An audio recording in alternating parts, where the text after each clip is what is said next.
Good morning friends, good morning, very good morning. ठीक है, अब हम शुरू करते हैं नई जर्नी, एक strategic cost management and performance evaluation. Total आपके पास 100 मार्क्स का पेपर होगा।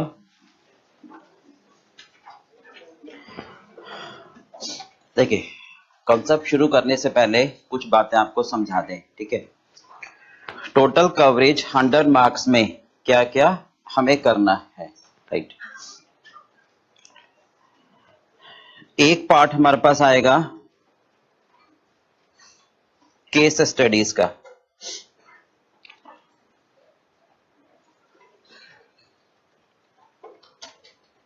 राइट। हालांकि इंस्टीट्यूट ने अपने नोटिफिकेशन में ये लिखा हुआ है कि केस स्टडीज के लिए 20 मार्क्स अलॉटेड है।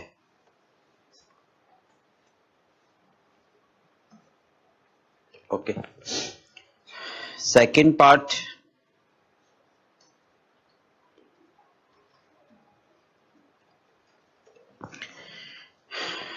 प्रैक्टिकल पार्ट होगा।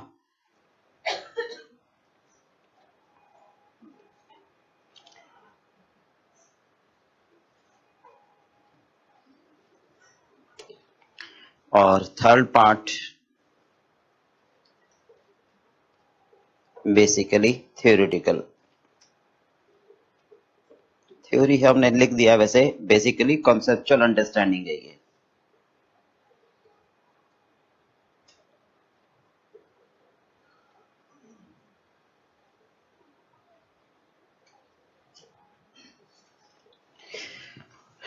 जो प्रैक्टिकल पार्ट है बेसिकली अलॉटेड तो 10 मार्क्स 70 मार्क्स है, और थ्योरेटिकल पार्ट हमारा 10 मार्क्स का है।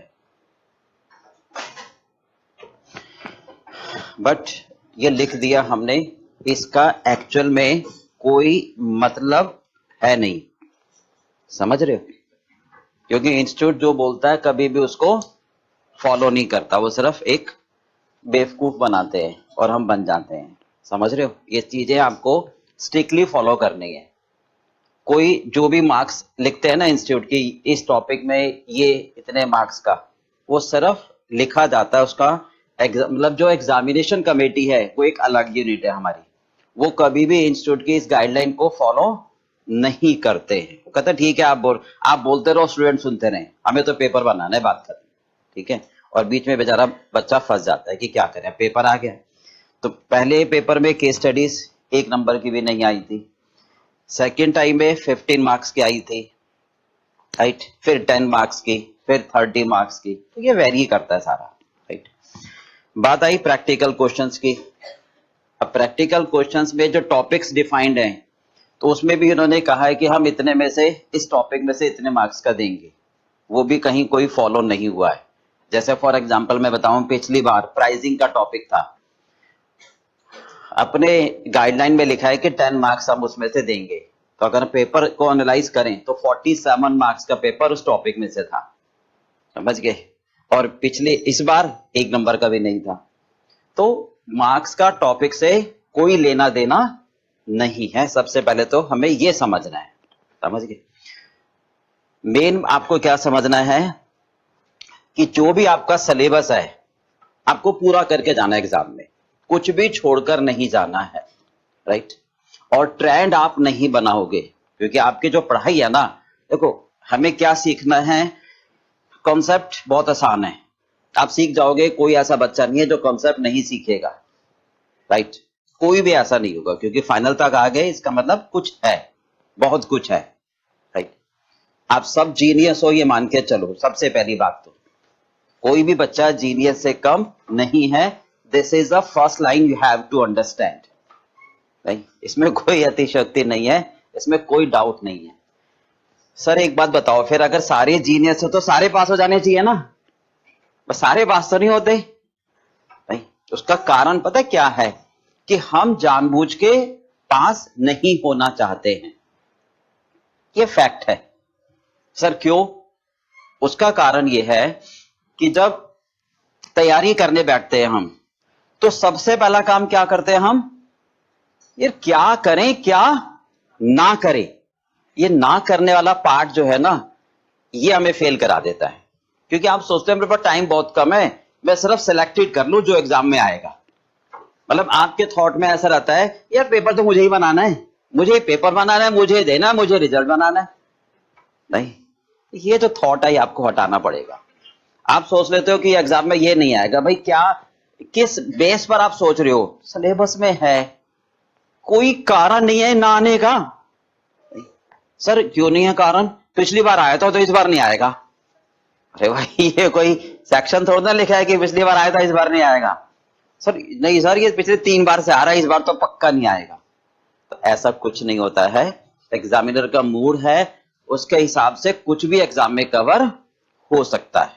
तो सबसे पहली बात आपको दिमाग में रख के चलनी है कि do your best, forget the rest. समझ गए बात, इन चीजों को ध्यान में रखना है। पढ़ने से ज्यादा जरूरी आपके लिए ये है हाउ टू स्टडी। आप अपनी स्ट्रेटेजी कैसे बनाओ पढ़ने की, that is more important rather than to study, right. तो आपको सारे सिलेबस का सारा पार्ट करना है, पहली बात तो ये हुई, राइट। दूसरी बात, स्ट्रेटेजिक कॉस्ट मैनेजमेंट, बेसिकली हम कहते हैं कॉस्टिंग, ठीक है। इसमें आपको जो करना है, आपको रजिस्टर अलग अलग प्रिपेयर करने हैं। एक रजिस्टर आपको बनाना है सिर्फ कॉन्सेप्ट का, और दूसरा रजिस्टर बनाना है आपको प्रैक्टिकल क्वेश्चन आंसर का। ये इसलिए कहा जाता है क्योंकि एग्जाम टाइम में आपको रिवीजन करने में इजी रहेगा। क्योंकि रिवीजन टाइम पर हमारे पास इतना टाइम नहीं होता कि हम सारे क्वेश्चन सॉल्व कर पाए, फिर वही शॉर्टकट आता है कि सर आप ना मार्क कर लेते हैं, ये वाले क्वेश्चन करेंगे।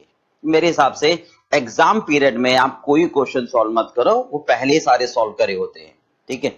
एग्जाम पीरियड में सिर्फ आपको कॉन्सेप्ट रिवाइज करना है, ठीक है। अगर सोचो एक ही रजिस्टर में एक ही कॉपी में आपके सब कुछ हो, इसी में कॉन्सेप्ट है, इसी में केस स्टडीज है, इसी में प्रैक्टिकल क्वेश्चन आंसर है, इसी में थ्योरी, तो आप क्या करोगे, सर 3 या 4 रजिस्टर आपने भर दिया, चारों को एक दिन में तो रिवाइज करना आपके लिए थोड़ा टिपिकल होगा, फिर वही काम होगा। सर बताओ, आप ही बताओ कैसे चारों को रिवाइज करें, हो ही नहीं सकता। इसमें से कटिंग तो ऑब्वियस है, फिर जहां कटिंग होगी जो नहीं करोगे एग्जाम में वही आ जाएगा, तो बस वहीं पर लैक हो जाएगा, तो वो सबसे ज्यादा प्रॉब्लमेटिक बना दोगे आप, तो उसको नहीं करना है। तो अगर कॉन्सेप्ट अलग होगा तो रिवीजन आपके लिए इजी हो जाएगा पार्ट, राइट। तो इन चीजों का आपको ध्यान में रखना है। थ्योरी की हम आपको अलग से बुक्स देंगे, ठीक है, सिर्फ वो थ्योरी की बुक आपको प्रिपेयर करनी है, उसके अलावा कोई आपको कुछ तैयार नहीं करना है, ठीक है, that is complete. Examination pattern उसका ये है, आपकी जो प्रैक्टिकल क्वेश्चन पूछेगा उसी में थ्योरी वाला पार्ट पूछ लेगा आपसे, कोई अलग से पर्टिकुलर क्वेश्चन आपसे नहीं पूछेगा, ठीक है, ये है। तो सबसे पहले मैं आपको सिलेबस डिफाइन कर दूं कि हमारा सिलेबस क्या है, ठीक है।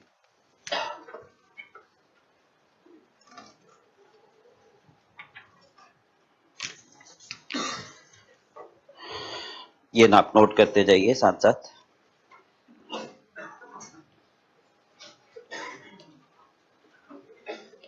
देखिए टॉपिक नंबर फर्स्ट में है इंट्रोडक्शन टू स्ट्रेटेजिक मैनेजमेंट।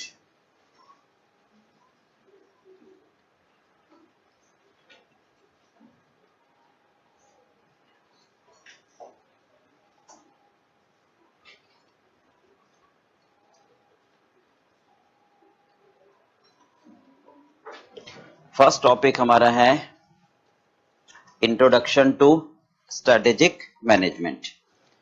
इस टॉपिक में जो कवरेज है वो है value chain analysis,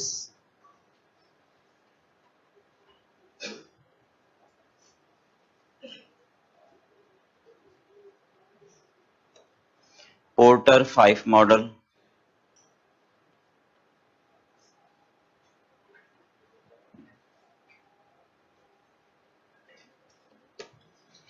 second topic में है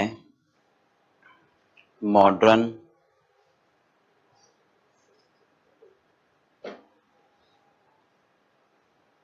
business environment,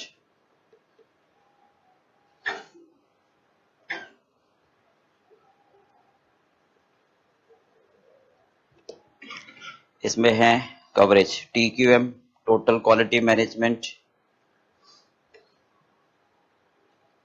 theory of constraint,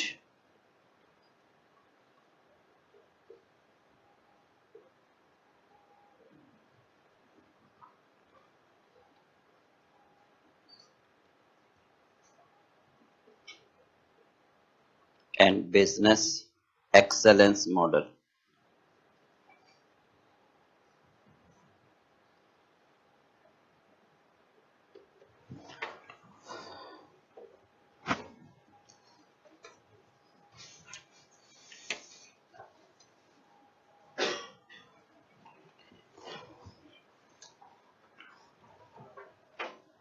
ऐसी खोलते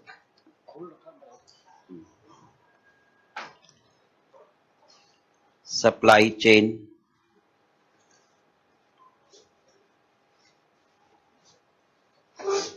and gain sharing management.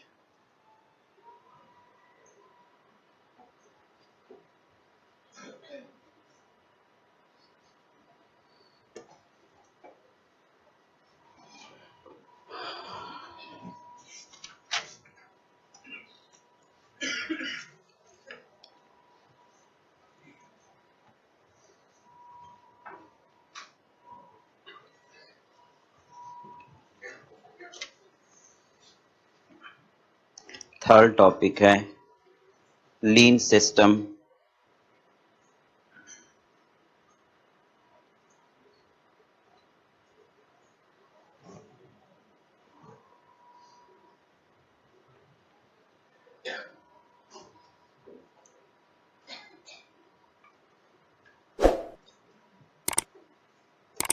इसमें कवरेज है just in time,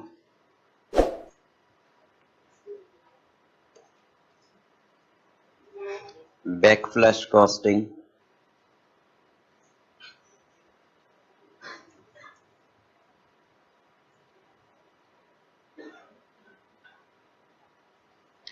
concept of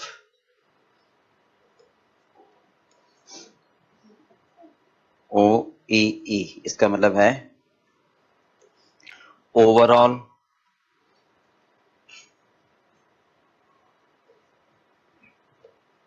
equipment efficiency.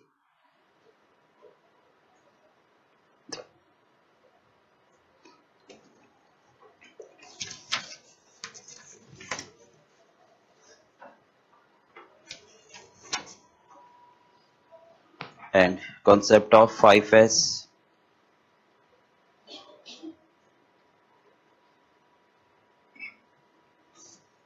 Six Sigma,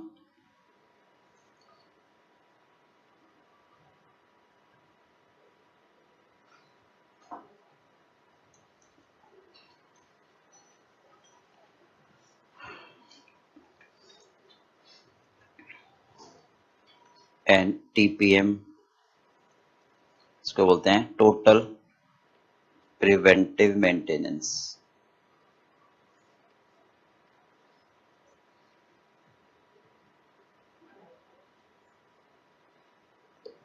and business re-engineering model।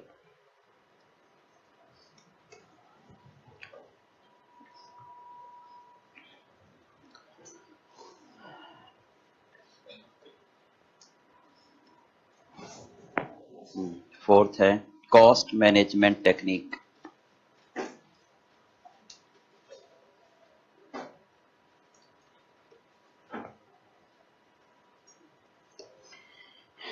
इसमें है coverage target costing,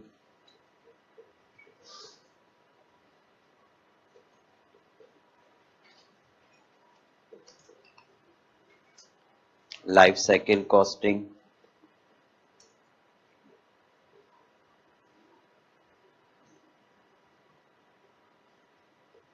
Pareto analysis.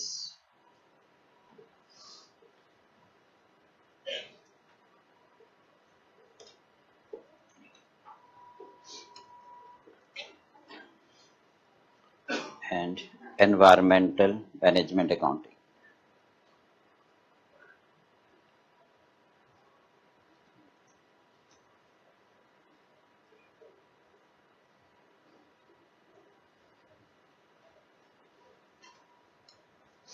Fifth है cost management for specific sector. इसमें आ जाएगा एग्रीकल्चर, पावर,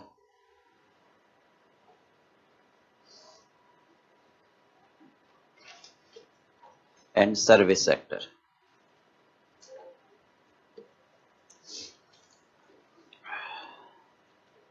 सिक्स्थ है decision making.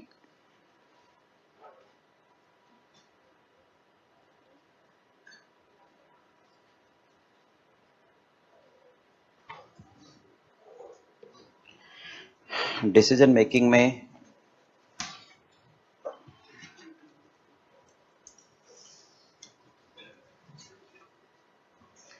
जो कवरेज है वो है कॉन्सेप्ट ऑफ रेलिवेंट कॉस्ट,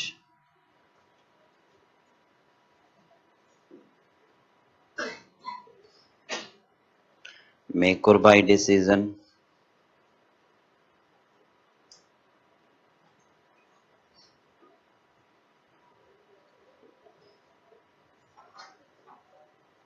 सब contracting,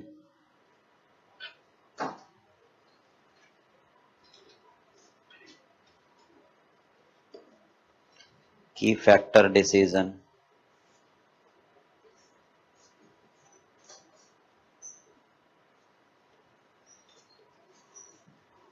with linear programming।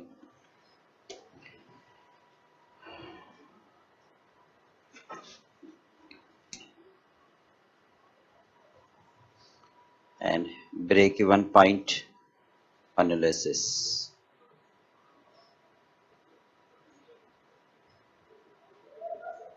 with normal distribution curve।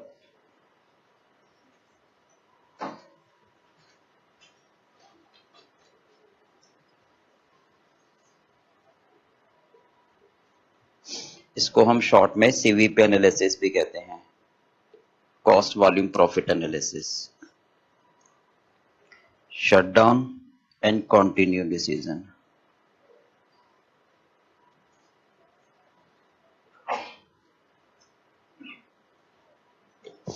ये सारा आएगा डिसीजन मेकिंग के टॉपिक में। फिर है सेवंथ प्राइसिंग।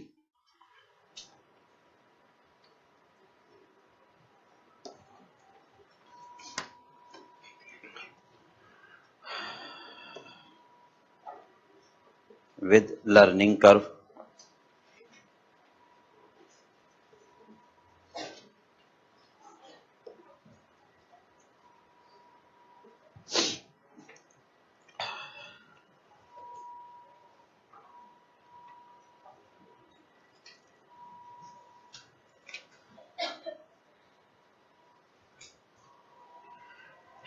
एट्थ होगा performance evaluation.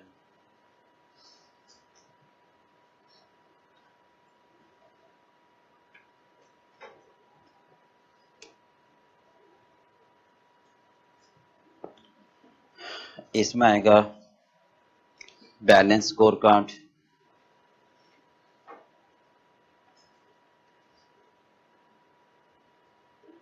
Benchmarking,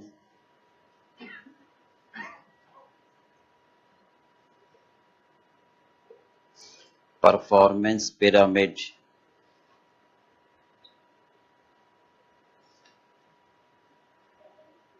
performance prism और pyramid.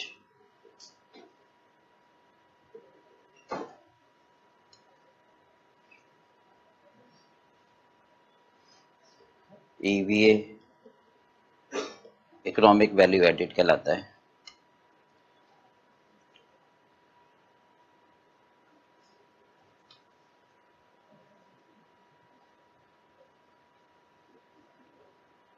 Return on income ROI and not for profit organization।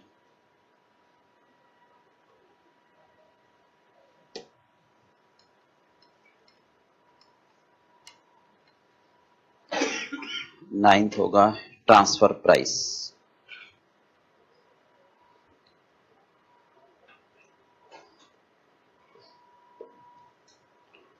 और 10th है बजटरी कंट्रोल, और 11th है स्टैंडर्ड कॉस्टिंग।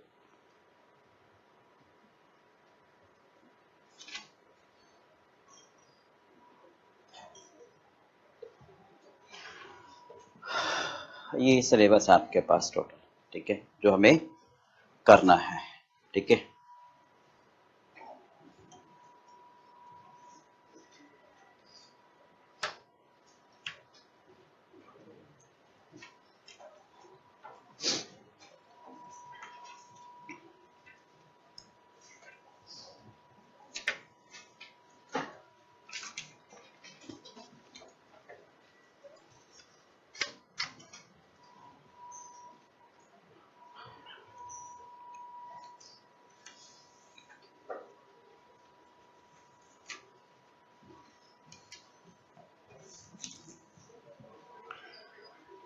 हो गया, आज नोट कर लिया सबने। देखिए सबसे पहले शुरू करते हैं हम प्राइसिंग का टॉपिक, ठीक है।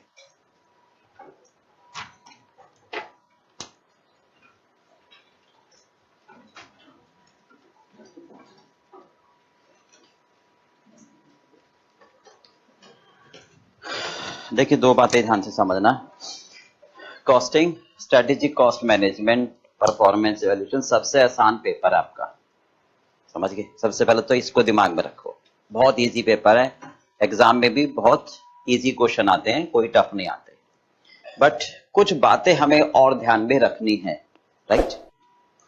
आपने इंटर में आईपीसीसी में भी कॉस्टिंग पढ़ी है, ठीक है।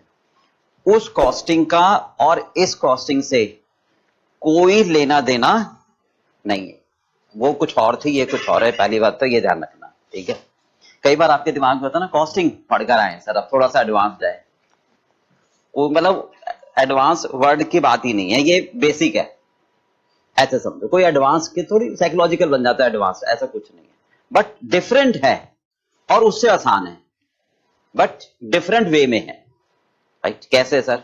वहां पर ना आपको मतलब हमें एक थॉट डेवलप करना फिर इजी है, राइट। वहां पर क्या था, प्रोसेस अकाउंटिंग है, कोई भी टॉपिक शुरू करा, ठीक है, और फॉर्मेटिकल है, ट्रेडिशनल है, मतलब आपको बताया प्रोसेस अकाउंट, डेबिट में 4 आइटम, क्रेडिट में 6 आइटम, बैलेंस प्रॉफिट, बस इस तरह से आप करते जाओ। 10 क्वेश्चन करोगे, 11वें में अपने आप हाथ पैर सब चलेंगे, समझ रहे हो नहीं?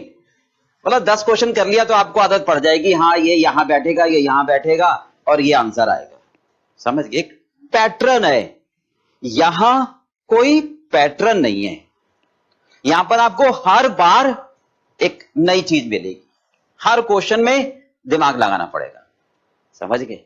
इनोवेशन है, मतलब हर बार आपको, अरे सर अभी तो आपने ही बताया था, अब फिर ये नई चीज आ गई, तो ये तो आपको मिलेगा, बट ऐसा नहीं है कि आप कर नहीं पाओगे, बहुत इजी है, बट आपको दिमाग लगाना पड़ेगा, राइट। तो ये इसलिए बता रहे हैं कि एग्जाम में जाकर ना हम कई बार ये सोचते हैं कि सर एक सिंपल सा थॉट है कि जो क्वेश्चन करा हुआ होगा ना, अगर वो या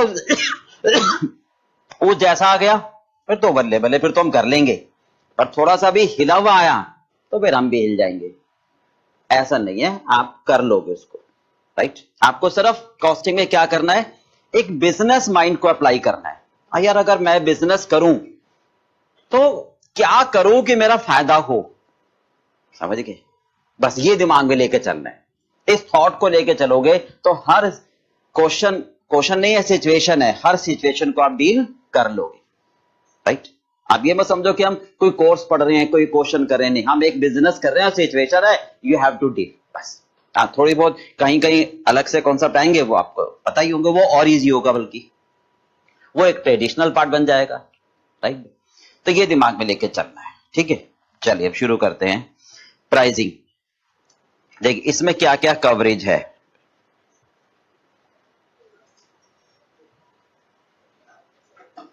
अच्छा एक बात और बता दूं आपको, जो केस स्टडीज हम कराएंगे आपको, जितनी भी आपको केस स्टडीज कराई जाएंगी, उसका कराने का तरीका ये होगा कि सॉल्यूशन मैं आपको दे दूंगा, राइट भाई, बुक में मैंने आपको सॉल्व करके केस स्टडी का सॉल्यूशन दे दिया है, आपको समझा दिया जाएगा यहां पर पॉइंट वाइज, ठीक है।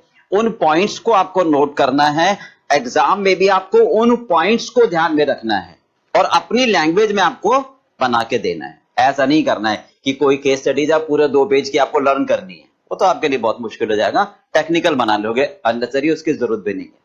और सेम केस स्टडीज तो एग्जाम में एटलीस्ट वो आपसे नहीं पूछेगा, मिलते जुलते पूछेगा थोड़ा सा, तो वो तभी कर पाओगे जब आपने कॉन्सेप्ट समझा होगा, पॉइंट्स ध्यान में रखे होंगे, तो वही पॉइंट दूसरी केस स्टडीज में भी लागू होंगे, समझ गए। तो ये तरीका होगा हमारा, ठीक है।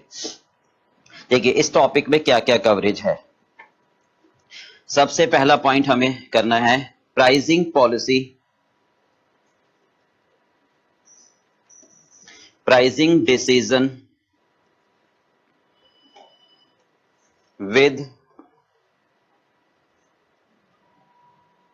maximization of profit।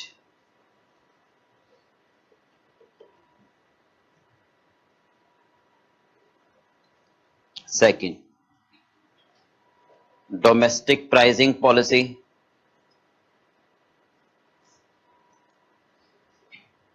and export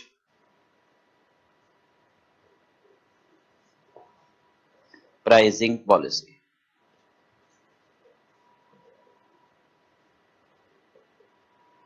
export pricing policy में दो कॉन्सेप्ट आएंगे आपके, एफओबी एंड सीआईएफ। मालूम है दोनों का मीनिंग? एफओबी का मतलब होता है जी फ्री ऑन बोर्ड, और सीआईएफ का मतलब cost, insurance and freight, export price में आता है, ठीक है। इसका मतलब होता है free on board, cost, insurance and freight, right. Pricing method,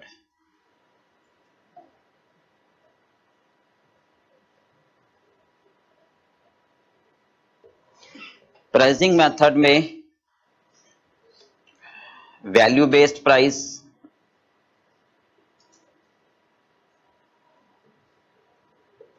cost based price, competitive based price.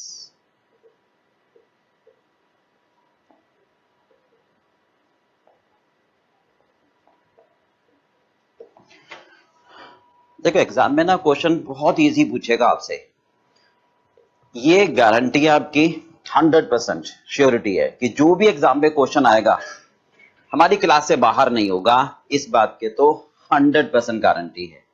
आपको सिर्फ इतना करना है कि आप अपने रजिस्टर को कंप्लीट मेंटेन करोगे और एग्जाम तक उसको रिवाइज करोगे, बस, समझ गए। जैसे कहीं से भी पूछ लेगा सर कॉम्पिटिटिव बेस्ड मेथड कौन कौन से हैं, 4 नंबर का, समझ गए। तो वो अभी आपको समझाएंगे कि कंपटीशन बेस्ड प्राइस में कौन कौन से आते हैं, going rate, seal based price, ऐसे करके, समझ गए। तो वो थ्योरेटिकल पार्ट कंसेप्चुअल है, तो वो सारा हम साथ साथ करेंगे, समझ गए। तो मतलब अगर कोई आपको आपका फ्रेंड, अच्छा दूसरी बात एक और, मतलब कॉस्टिंग में तो है ही स्पेशल सभी सब्जेक्ट में, इस बात का विशेष ध्यान रखना कि जब आपने कोचिंग ज्वाइन कर ली है, ठीक है, किसी भी सब्जेक्ट की, नॉट कॉस्टिंग, किसी भी सब्जेक्ट की, तो उससे रिलेटेड अब अपने जो सीनियर होंगे ज्वाइन करने के बाद उस बारे में कोई चर्चा मत करना, समझ गए। अपना फोकस करना। सर क्यों हो? उसका कारण यह है कि हमेशा यही होता है कि अरे यार इतना पढ़ने की जरूरत क्या, हम तो 1 महीना पढ़े थे पास हो गए थे, समझ रहे हो? ऐसा नहीं होता, सीए का एग्जाम 1 महीना पढ़ के पास नहीं होता है, ये फैक्ट है। आप भी बाद में यही कहोगे निकलने के बाद, ये एक ट्रेडिशन है, एक बना हुआ है, तो इसलिए मतलब कोई भी बातों पर ध्यान मत दो, बस अपना फोकस करो, ठीक है। कंप्लीट स्टडी, आपको डेडिकेशन, पैशन तो इसमें चाहिए, समझ गए। हाँ जी, fourth, pricing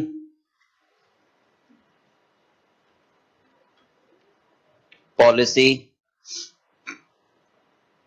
below marginal cost. ये ऐसे थ्योरेटिकल क्वेश्चन पूछ लेता है, अच्छा बताओ, under what circumstances when company should fix the price below the marginal cost. ऐसे पूछ देगा 4 नंबर का क्वेश्चन। ये सारे पॉइंट्स हमें कवरेज करने हैं, ठीक है। स्ट्रेटेजिक प्राइसिंग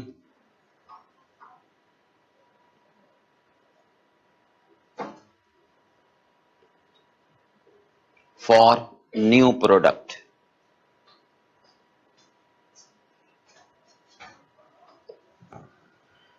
इसमें 2 पार्ट आ जाएंगे, penetration pricing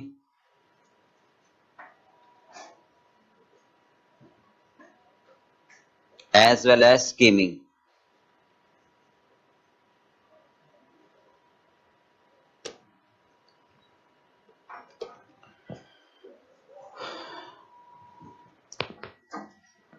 pricing policy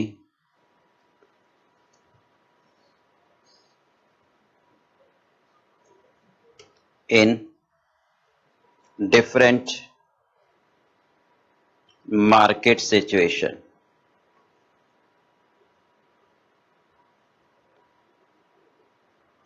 different market situation में आ जाएगा perfect competition, monopoly, monopolistic, oligopoly, ठीक है। ये मतलब अलग अलग मार्केट कंडीशन में क्या प्राइसिंग होनी चाहिए। These are the points which we have to cover under the topic pricing policy, ठीक है। कोई मार्क्स की कवरेज नहीं है, इस बात का ध्यान रखना, क्योंकि बार बार स्टूडेंट पूछते सर इस टॉपिक में से कितने मार्क्स का एग्जाम में आएगा, तो भाई इसका आंसर कोई नहीं है, ठीक है। पिछली बार इसी टॉपिक में से 47 मार्क्स का आया था और इस बार एक भी मार्क्स का नहीं आया, तो उससे पहले 10 का आया था, उसके पहले 20 का, तो कोई ट्रेंड नहीं है इनका, ठीक है। तो आपको तो सारा करना है, इस बात का विशेष ध्यान रखना, ठीक है। चलिए सबसे पहले हम शुरू करते हैं first point, pricing decision with maximization of profit. देखिए सबसे पहले ध्यान रखना, प्राइसिंग को हम डिफाइन करते हैं कि सर प्राइसिंग का मतलब क्या होता है। प्राइसिंग पॉलिसी एक मोस्ट इंपॉर्टेंट क्रूशियल डिसीजन है किसी भी कंपनी का, जो उसके लॉन्ग टर्म सर्वाइवल पर इफेक्ट करता है। सोचो अगर हम जो प्रोडक्ट बेच रहे हैं, हम जो सर्विस दे रहे हैं, अगर उसकी प्राइसिंग हम गलत फिक्स कर दें, बल्कि गलत पैसे कस्टमर से ले लें, तो क्या होगा, हमें प्रॉफिट कम होगा या लॉस होगा, राइट। तो हमारी कंपनी, हमारी एंटरप्राइजेस लॉन्ग टर्म में डूब जाएगी, लॉन्ग टर्म सर्वाइव हम नहीं कर पाएंगे। यानी इसका मतलब हमें लॉन्ग टर्म सर्वाइवल के लिए हम जो प्रोडक्ट बनाकर बेच रहे हैं, हम जो सर्विस दे रहे हैं, उसकी प्राइस सही होनी चाहिए। अब सर इसका मतलब ज्यादा रखें, ज्यादा रखोगे तो कस्टमर इंटॉलरेंस है वो दूसरे के पास चला जाएगा तो उसका मतलब ऐसे ही प्राइसिंग स्ट्रेटेजी होनी चाहिए। स्ट्रेटेजी का मतलब प्लान, स्ट्रेटेजी का मतलब ऐसी योजना बनाओ, ऐसी प्राइसिंग रखो कि कस्टमर आपके पास आए, राइट। तो what should be the pricing policy, पर उसमें प्रॉफिट कम हो तो हम नहीं रह पाएंगे, राइट। ज्यादा प्रॉफिट हो तो कस्टमर नहीं आएगा, तो एक बैलेंस होना चाहिए। तो सबसे पहली बात यह कि pricing is the most important and crucial decision for the firm which they have to take, which will effect the long term survival of the company, right. लिख लीजिए इसकी डेफिनेशन। देखिए प्राइसिंग की, pricing decision is one of the, just write down, pricing decision is one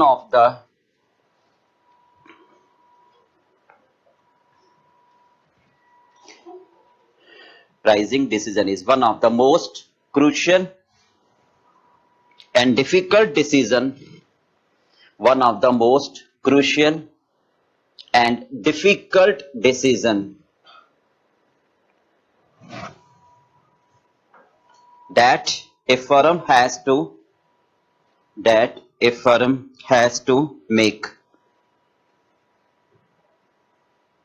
comma, such decision affect the long term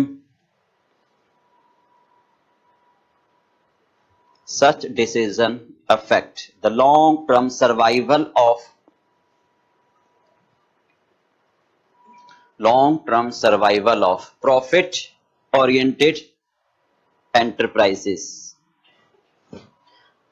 मतलब ये decision हमारा इतना crucial है कि हमारे लॉन्ग टर्म सर्वाइवल पर इफेक्ट करता है, और किस पे, जो हमारा प्रॉफिट कमाने वाला है, राइट। हर एक के लिए नहीं, जो नॉन प्रॉफिट ऑर्गेनाइजेशन उनके लिए नहीं, उनका तो बेसिक पर्पस सेवा करना है, उनकी बात नहीं कर रहे हम। किसकी बात कर रहे हैं? Profit oriented, right. दूसरी बात, ये जो बेसिकली डेफिनेशन होती हैं या जो वर्ड्स होते हैं, इनको ध्यान से लिखना, पहले ध्यान से पढ़ना। एक वर्ड भी आपका गलत पूरे सेंटेंस को गलत दिखा देगा। कैसे? आपने सबसे लास्ट में क्या लिखा है? Profit oriented enterprises. कई बार बच्चे क्या लिखते हैं? कंपनी लिख देते हैं यहां पर, प्रॉफिट ओरिएंटेड कंपनी, तो वो इंटरप्रिटेशन गलत हो जाएगी। चलो क्यों गलत हो जाएगी बताओ? Enterprises include company, firm, individual, partnership. समझ गए? अगर आप कंपनी लिखोगे इसका मतलब आप सिर्फ किस पर कॉन्सेंट्रेट कर रहे हो? कंपनी। आप कह रहे हो कि भैया कोई पार्टनरशिप फर्म आएगी तो मैं उसके लिए काम नहीं करूंगा, तो ये गलत हो जाएगा ना। तो ये कुछ वर्ड्स होते हैं जो आपको ध्यान में रखने हैं, समझ गए? आप फिर बाद में यही एक कंप्लेन करते हो कि सर देखो मेरा आंसर सजेस्टेड के आंसर से मैच कर रहा है, फिर भी मुझे 0 दिया। नहीं, तो ये ऐसा नहीं है, हर बार ऐसा नहीं होता। 1 लाख में सिर्फ एक बार मैं मानता हूं होता है, पर नॉर्मली यह बहुत ज्यादा बार ऐसा नहीं होता है। हम जो लिखते हैं उसकी एग्जैक्ट इंटरप्रिटेशन वो नहीं होती है जो वो मांग रहा है, समझ गए? और एग्जामिनर के पास इतना टाइम भी नहीं होता है कि वो अब उस पर सर्कल करके उसको करेक्ट करे, समझ गए जी? तो ये थोड़ा सा आपको अच्छी तरह से ध्यान में रखना होगा। चलिए, तो सबसे पहला पार्ट लिखे हेडिंग में, profit maximization model. Profit maximization model.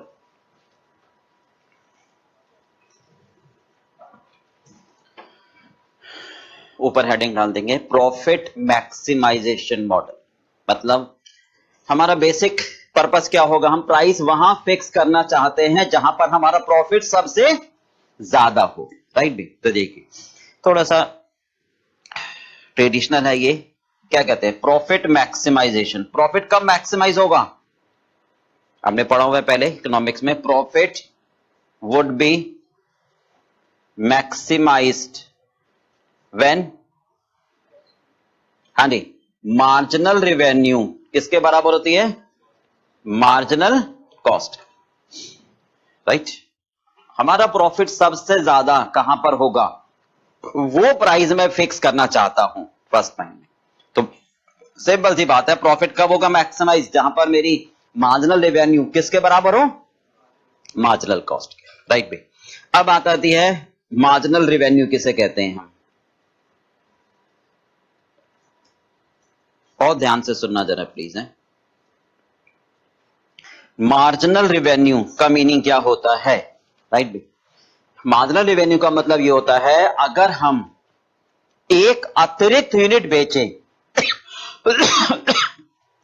और एक अतिरिक्त यूनिट बेचने की वजह से जो भी रेवेन्यू में चेंज आता है, जो भी रेवेन्यू में चेंज, तो वो कहलाती है मार्जिनल, यानी any change in revenue due to change in quantity by 1 unit, right. Marginal का मतलब एक, जस्ट मार्जिन, राइट। लिखिए change in revenue, change in revenue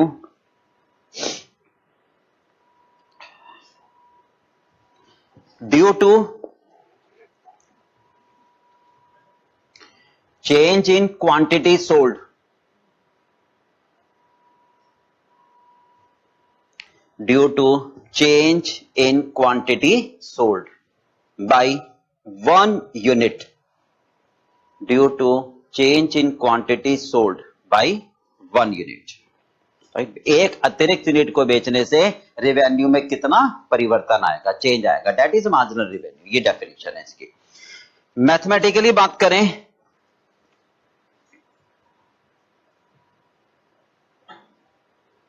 mathematically अगर हम बात करें तो हम क्या कहेंगे?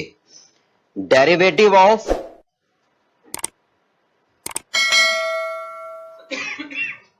Revenue function,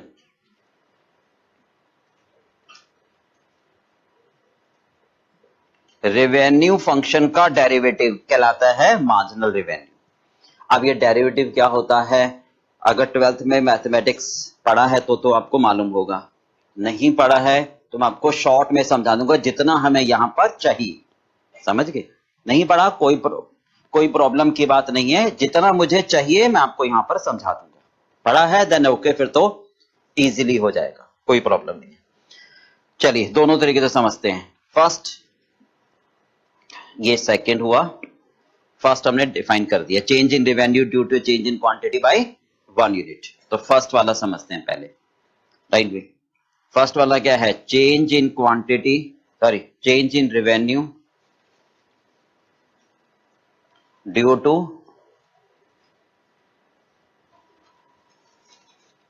change in quantity by 1 unit. इसको समझना है पहले हमें, राइट। फर्स्ट लिख दिया हमने यहां। इसके दो पार्ट्स हैं। फर्स्ट, अगर हमारी रेवेन्यू में चेंज आता है, राइट भी, हम बात कर रहे हैं मार्जिनल रेवेन्यू की। अगर हमारी रेवेन्यू में चेंज आता है, राइट भी, यानी क्वांटिटी सोल्ड अगर बढ़ती हैं तो रेवेन्यू में चेंज किस वजह से आएगा? क्वांटिटी सोल्ड क्यों बढ़ती हैं? क्योंकि नॉर्मली हम कहते हैं प्राइस कम करेंगे। सिंपल सी बात है, इलास्टिसिटी ऑफ डिमांड मेंटेन करते हैं। सस्ता बेचोगे तो ज्यादा बिकेगा, राइट भी। तो यानी अगर मैं ज्यादा बेचना चाहूंगा तो मुझे क्या करना पड़ेगा? प्राइस कम। तो फर्स्ट पार्ट कहते हैं reduction in price, reduction in price to increase the quantity. हमें मार्जिनल रेवेन्यू को समझना है यहां, right. Reduction in price to increase the quantity. Second point पे भी मैं अभी ये लिखता हूं, रिडक्शन इन प्राइस, प्राइस में कमी to increase the quantity.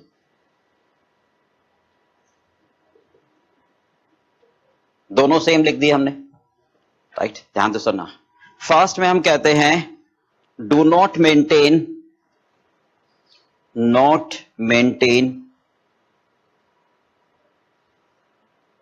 Linear relation,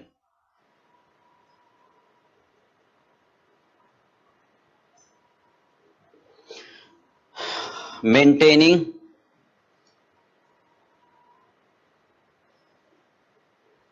linear relation. तो मार्जिनल रेवेन्यू को दो तरीकों से समझा जाता है, राइट। अच्छा, एक बात और ध्यान रखना, हमेशा के लिए स्ट्रिक्टली कॉस्टिंग स्पेशली, बाकी तो खैर सभी सब्जेक्ट के लिए लागू होगा, हमेशा ये बहुत ध्यान से समझना इसको और स्ट्रिक्टली फॉलो करना। थोड़ा मुश्किल होगा आपके लिए, पहले बता रहा हूं, बट फॉलो करना। कॉस्टिंग हमेशा पढ़ी जाती है स्लो स्पीड में। अगर मैं थोड़ी सी स्पीड बढ़ा दूं, आप भी पढ़ने की स्पीड बढ़ा दो कि सर क्या 2 घंटे हुए एक क्वेश्चन सॉल्व किया, नहीं, इसको मीजर मत करना। कोई आपको स्पीड नहीं देखनी है, समझ गए। अगर आपको समझना है तो स्पीड आपको स्लो नहीं, बहुत स्लो करनी पड़ेगी। कोई फायदा नहीं होगा आप अपनी स्पीड बढ़ा दोगे। मानता हूं आप जीनियस हो, इसमें कोई शक या कोई गुंजाइश नहीं है, बट उसका फायदा तभी होगा जब आप उसको अपने माइंड में स्टेबल कर पाओगे। उसके लिए आपको स्पीड कम करनी पड़ेगी, समझ गए। फटाफट फटाफट ये ऐसे, ये ऐसे, ये ऐसे करके बहुत फॉर द टाइमिंग तो दिमाग में आ जाता है। तो जितनी ये प्रोसेस है, जितनी जल्दी दिमाग में आता है, समझ गए ना, उतनी जल्दी दिमाग से निकल भी जाता है। तो कोई वो तो वेस्ट हो गया, समझ गए। तो आप धीरे धीरे पढ़ोगे ताकि दिमाग में रिटेन रहे, समझ गए। तो जब हम क्वेश्चन करेंगे ना, तो उसमें भी आपको लिंक बना के चलना है, क्योंकि बड़े क्वेश्चन होंगे। नहीं तो क्या होगा हर बार, अरे सर इतना बड़ा क्वेश्चन है तो समझ नहीं आ रहा कहना क्या चाह रहा है। क्यों? क्योंकि हमारी पढ़ने की स्पीड कैसे है, थर थर थर थर, this this this this this. जहां रुकोगे, जहां पर 10,000 20,000 50,000 लिखे होंगे, आपको कहोगे पता नहीं इंग्लिश में पैराग्राफ क्यों लिख रहा है। भाई सीधे से बता, वेरिएबल कॉस्ट कितनी है, ये कितनी है, कितने, हम जोड़ जाड़ के आंसर दे। वो थॉट प्रोसेस हमें रखना ही नहीं है, पहले से समझा के चल रहे हैं, समझ गए। तो आपको लिंक बनाकर धीरे धीरे पढ़ना है, चीजों को समझ के करना है, ठीक है। इवैल्यूएट नहीं करना है, इतना समय इतना ये काम। और यही एग्जाम में भी करना है आपको, यहां के लिए नहीं, एग्जाम के लिए भी। क्या होता है मैं आपको समझाता हूं। एग्जाम में कई बार क्या होता है, एक क्वेश्चन आया 10 मार्क्स का और आपने उसका आंसर है ही 2 मिनट का, इससे ज्यादा ही नहीं, उसने दिए 10 नंबर हैं। अब आप सोचते हो यार 10 मिनट मैंने तो फटाफट 4 लाइनों में कर दिया, नहीं यार इसमें कुछ गड़बड़ है, ऐसा नहीं हो सकता। मतलब 10 नंबर और 2 मिनट, ये मैच नहीं कर रहे आपस में, कम से कम 15 मिनट तो लगाऊं इसमें मैं।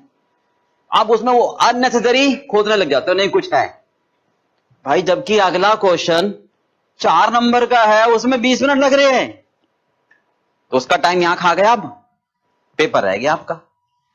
समझ गए नहीं? पूरा पेपर 3 घंटे का होता है, यह निश्चित है। समझ गए?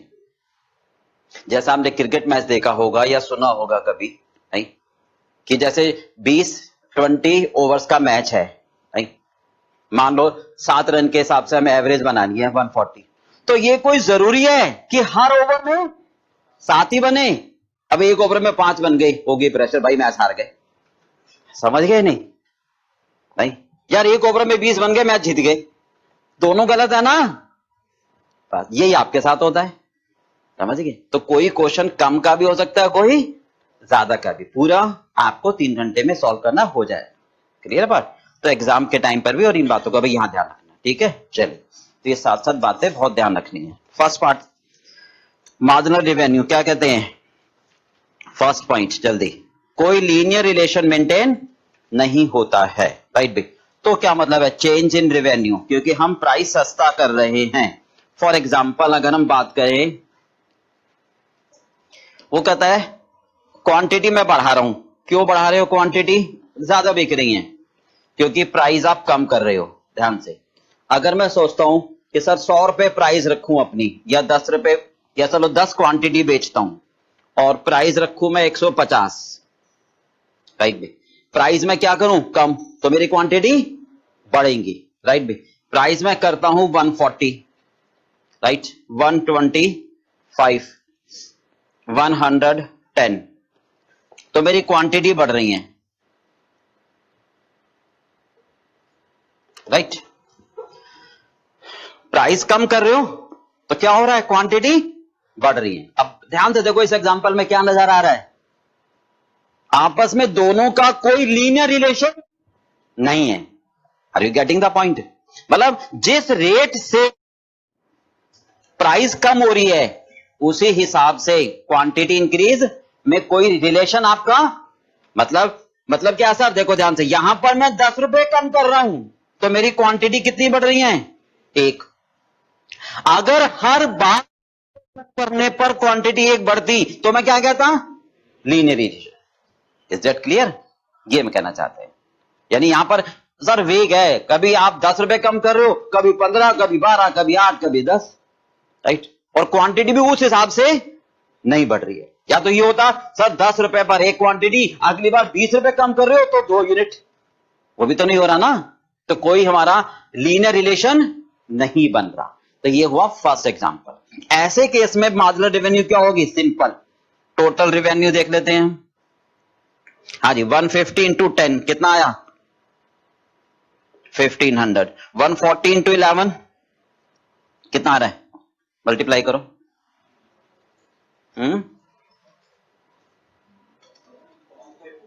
1540। 125 इंटू 30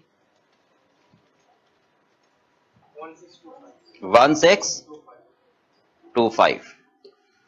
15 इंटू 110, हाँ 1650।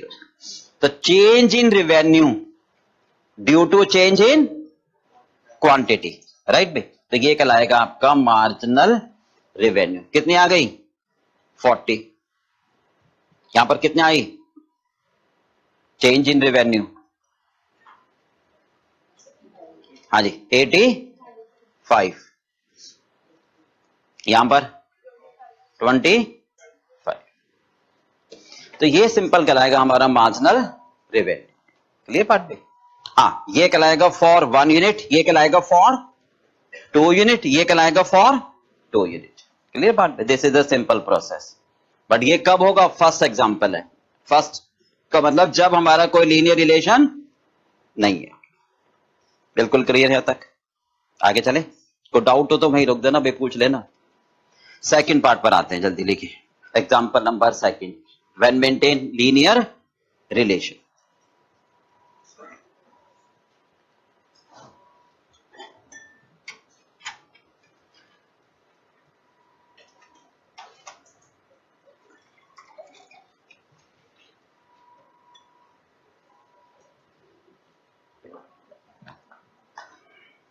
हो गया?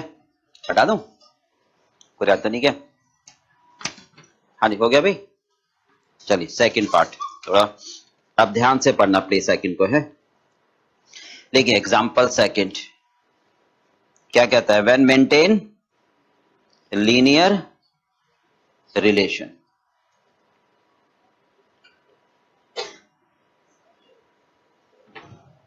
हाँ जी, जब हम लीनियर रिलेशन मेंटेन कर पाते हैं तब। देखिए चल ध्यान से, फॉर एग्जांपल अगर हम बात करें क्वांटिटी सोल्ड, सेलिंग प्राइस,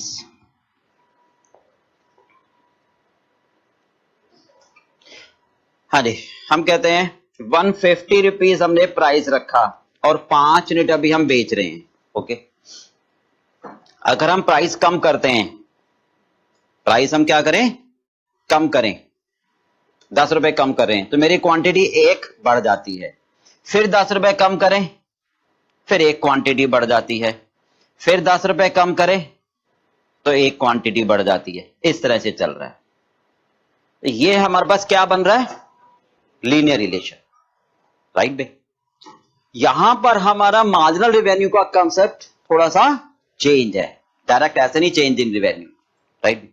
अब ध्यान से समझना, what is the meaning of marginal revenue here, क्या कहना चाहते हैं। यहां पर हम ये थॉट रखना चाहते हैं कि सर जब लीनियर रिलेशन मेंटेन होता है तो एक प्रिसेप्शन बनी हुई है क्या, कि सर आपने प्राइस कम करी तो आपका 1 यूनिट बढ़ गया, यानी एक ट्रेंड बन रहा है ना। तो जब ट्रेंड बन रहा है तो there is no need to change the price. आपकी क्वांटिटी वैसे भी बढ़ जाती है, आपको समय का वेट करना चाहिए था। ये थॉट बनता है हमारा। तो यहां पर अब हम क्या कहेंगे, मार्जिनल रेवेन्यू। ध्यान से देखो, 6 यूनिट पर हम कहेंगे, ध्यान से सुनना, ये फर्स्ट कि सर 6 यूनिट पर प्राइस क्या है हमारे पास, 140। मतलब पहले 5 बेच रहे थे, कितने रुपए पर, 150 पर। अब आपने 10 रुपए कम करे तो आपका 1 यूनिट ज्यादा बिका, राइट भी। इसका मतलब एक्स्ट्रा रेवेन्यू कितनी आई आपके पास, इसका मतलब एक्स्ट्रा रेवेन्यू कितनी आई सर, 140 यूनिट ज्यादा है, सॉरी 140 रुपीज ज्यादा है। कितने यूनिट पर, 6ठे यूनिट पर, राइट भाई, ऑन 6th यूनिट। 6ठे यूनिट पर आपके पास 140 रुपए फालतू आए, राइट भाई। क्यों फालतू आए, क्योंकि आपने प्राइस को कम किया, राइट भाई, ध्यान से। बट इसको प्राप्त करने में, इन ऑर्डर टू रिसीव 140, आपने क्या करा, 10 रुपए कम करे और 1 यूनिट आपने ज्यादा बेचा। तो ये मार्केट परसेप्शन है, एक कन्वेंशनल धारणा है क्या, कि सर आपने प्राइस अननेसेसरी कम किया है, आपको इसकी जरूरत नहीं थी। अगर आप वेट करते तो 6 यूनिट आपके 150 रुपए पर बिक जाते, राइट। और आपने 6 के 6 कितने पर बेचे, तो आपको लॉस हुआ। कितना लॉस हुआ, due to reduction in price. ये आपको कैलकुलेट करना होगा। आपने 6 यूनिट बेचे, किस रेट पर बेचे, 140 पर अगर आप वेट करते तो पूरे के पूरे 6 बिक जाते 150 पर। कितनी रेवेन्यू आती, तो आपको 60 रुपए का क्या हुआ, लॉस हुआ। तो इसका मतलब 140 रुपए का फायदा तो हुआ, बट 60 रुपए का लॉस। तो अतिरिक्त रेवेन्यू कितनी आई, that is called marginal revenue, that is called marginal revenue, right. ये कब होगा ऐसा? जब लीनियर रिलेशन मेंटेन होगा, राइट। चलिए सेम पैटर्न पर जरा करोगे सेकंड में कितना आएगा, जल्दी करके दिखाओ। यहां कितनी आएगी, क्विक।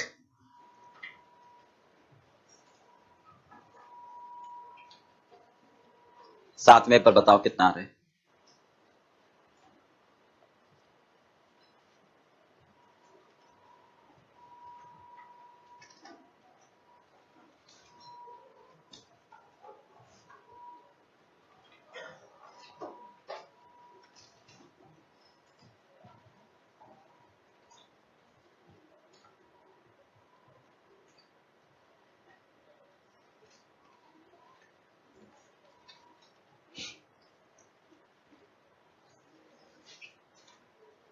अजय कितना है बताओ। अरे क्या कहोगे? 130 रुपए आपको फालतू मिले 7th यूनिट पर। एक्स्ट्रा रेवेन्यू कितनी आई? 130 रुपए 7th यूनिट पर, राइट। पर लॉस कितना हुआ? अगर आप समय का वेट करते तो पूरे 7 यूनिट जो आपने बेचे 130 के हिसाब से, वो 7 बिक जाते किस रेट पर? 140 पर। आप तो पिछला वाला ये रहेगा ना आपका, जस्ट पीछे से कंपेयर करोगे कितना हुआ। हाँ जी,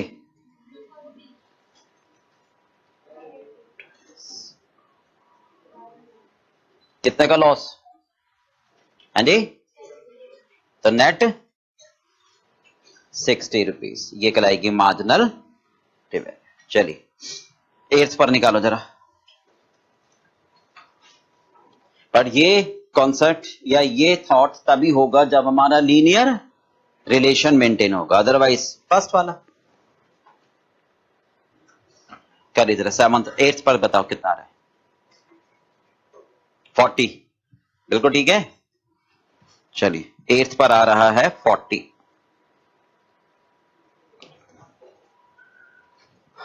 हाँ जी आगे बताओ।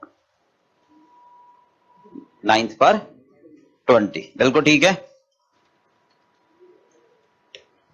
कोई समस्या है, डाउट है तो पूछ लेना।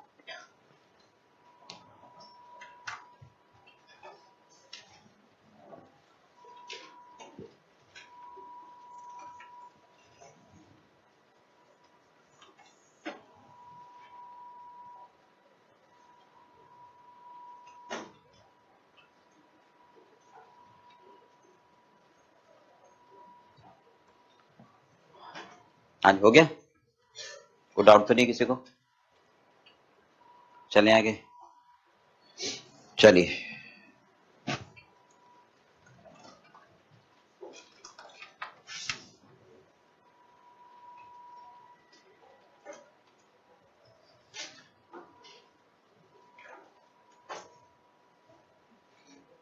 हो गया भाई, कराऊं रिपीट तो नहीं कराऊं?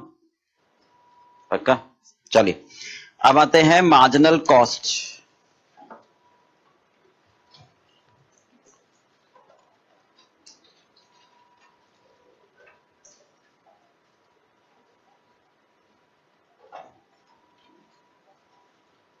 मार्जिनल कॉस्ट को हम क्या कहते हैं? Variable cost.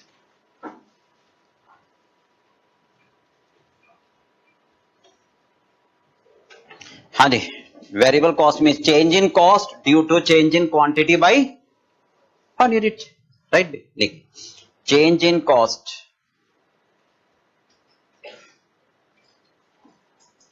Change in cost due to change in quantity by 1 unit. एक यूनिट से अगर हम क्वांटिटी को चेंज करें तो कॉस्ट में कितना चेंज आएगा? That is marginal cost, variable cost, right. अच्छा अब यहां पर 1 मिनट जरा पहले समझें, वेरिएबल कॉस्ट किसे कहते हैं, वेरिएबल कॉस्ट में क्या क्या पार्ट आता है। बेसिक है, मैं पहले एक एग्जांपल दे रहा हूं, जरा चेक करके बताना। कैलकुलेट, देखिए calculate variable cost from the following data. Material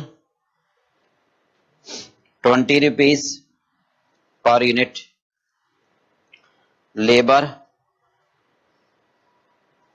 40 rupees per unit, direct expenses 10 rupees per unit.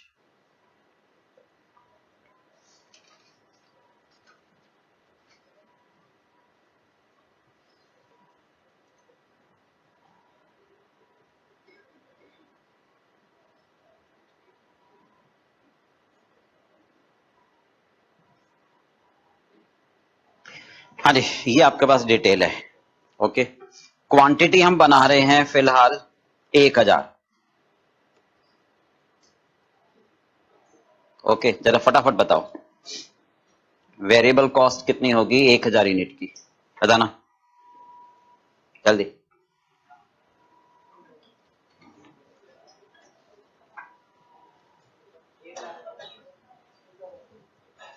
हाँ जी, सोच समझ के बताना। 1,70,000 कैसे?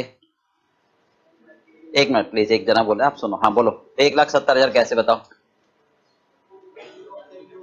हाँ जी, 1000 यूनिट, बिल्कुल ठीक है। Multiply material, labour, direct expenses और variable cost per unit. Fix cost जोड़ोगे? नहीं, ठीक है। बोलो, यही मतलब यही हमें बस समझना है। दो बातें मैंने बताई ना आपको, क्या? एक तो स्पीड जरूरत से ज्यादा स्लो। यस, आप मेरी बातों को सीरियसली लो, मजाक में नहीं, कोई भूमिका नहीं बना रहा मैं, समझ गए? सीरियसली लो इन बातों को और स्ट्रिक्टली फॉलो करो। बहुत मतलब आसान नहीं है पेपर, बहुत आसान है, समझ गए? बट हमारी प्रॉब्लम क्या होती है, और सीए कर रहे हैं इतना आसान कैसे बना ले? ऐसा नहीं ना, ये बहुत आसान है, बट सावधानी हटी दुर्घटना घटी, और पता नहीं दुर्घटना कितनी लंबी ले जाएगी, समझ गए? Are you getting my point? Exam में भी ना ऐसे ट्रिक खेलता है वो, राइट? क्या होता है, हम ना जल्दी में रहते हैं, वेरिएबल पढ़ा बस, समझ गए? तो बैक ऑफ द माइंड में आता है कि 100 क्वेश्चन करें ऐसे ही, तो 101 भी ऐसा ही होगा। इसको हटाओ, वेरिएबल के आगे क्या लिखा है? कॉस्ट लिखा है, यानी variable cost include direct material, direct labour, direct expenses and variable overhead. समझ गए नहीं? तो ये इंक्लूड है इसमें, ऐसा एग्जाम में देगा आपको, राइट भी? 1 लाख होगा। कब होता? 170 रुपए, जब ये वेरिएबल ओवरहेड लिखा होता। एक वर्ड चेंज करेगा, सारा चेंज हो जाएगा, समझ गए? तो आप कहोगे variable cost include direct material, direct labour, direct expense, यानी प्राइम कॉस्ट, यानी प्राइम कॉस्ट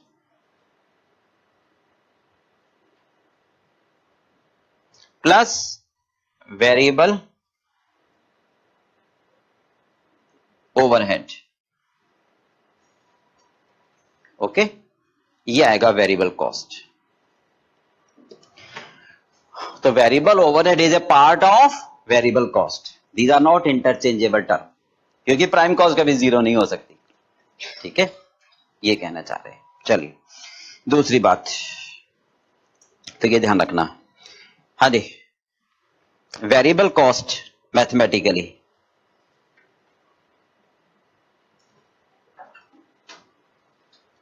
क्या कहोगे आप? डेरिवेटिव ऑफ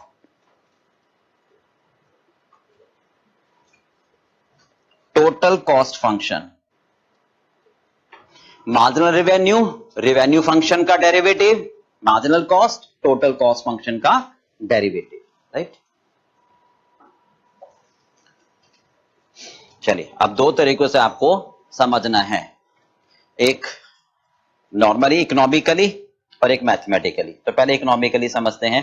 प्रॉफिट कहां मैक्सिमाइज होगा? जहां पर मार्जिनल रेवेन्यू बराबर मार्जिनल कॉस्ट, राइट। तो दोनों तरीकों से समझते हैं। ये वाला पार्ट अभी पहले इकोनॉमिकल। चलिए, हाँ जी, फर्स्ट देखिए, प्रॉफिट इज मैक्सिमाइज्ड व्हेन, कब? मार्जिनल रेवेन्यू बराबर मार्जिनल कॉस्ट। इसको हमें प्रूफ करना है, फर्स्ट पार्ट। कैसे? इकोनॉमिकली।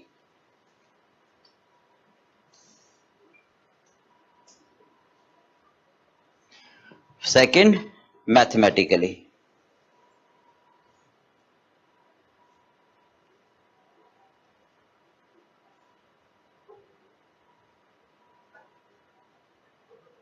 राइट, तो फर्स्ट हम प्रूफ करते हैं इकोनॉमिकली।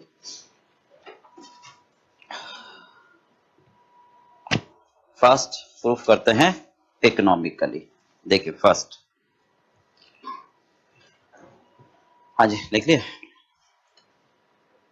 एग्जाम्पल लेते हैं हम, राइट भी, कॉलम बना लो आप। Selling price, quantity sold, variable cost. First column लेते हैं selling price, quantity sold,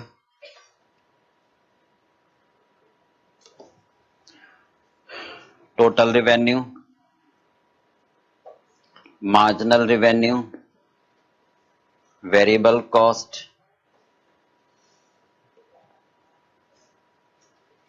contribution, fixed cost, and then profit.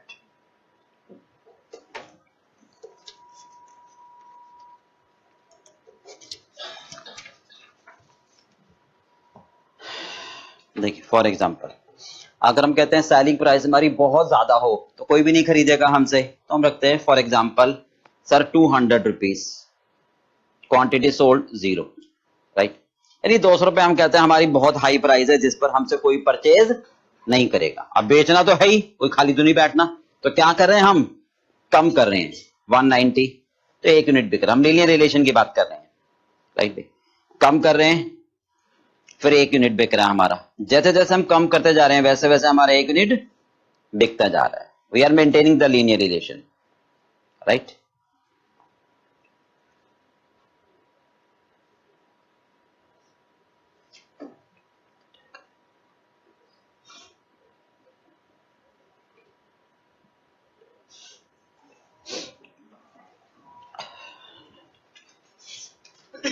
हाँ जी, 1 यूनिट हमारा बढ़ता जा रहा है। 200 पर 0, 1 2 3 4,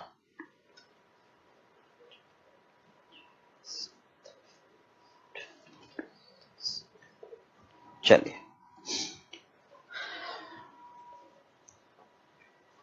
हाँ जी। अब देखिए मार्जिनल रेवेन्यू क्या होगी, टोटल रेवेन्यू बना लेंगे। बताइए फर्स्ट पॉइंट पर मार्जिनल रेवेन्यू क्या होगी, करो जरा अपना। अगर हम 1 यूनिट ज्यादा बेच रहे हैं तो सर 190 हमें ज्यादा मिल रहे हैं, राइट भाई। वर्किंग ग्रुप में पहला समझाते हैं, राइट। सर 190 रुपीज मुझे ज्यादा मिल रहे हैं, एक्स्ट्रा रेवेन्यू। अगर मैं 1 यूनिट बेचता हूं तो, बट मुझे 10 रुपए कम करने पड़े तब 1 यूनिट बिका, तो हमारी मार्केट सिचुएशन कहती है कि आपने 10 रुपए बेकार में कम करे, वेट करते तो 200 रुपए पर ही आपका 1 यूनिट बिक जाता, लॉस हुआ। जो आपने 1 यूनिट बेचा कितने में? 190 में, वही कितने में बिक जाता? 200 में बिक जाता। तो आपको लॉस कितने का हुआ? तो मार्जिनल रेवेन्यू कितनी आई? हाँ जी, मार्जिनल रेवेन्यू आपके पास आ गई कितनी? 180। करिए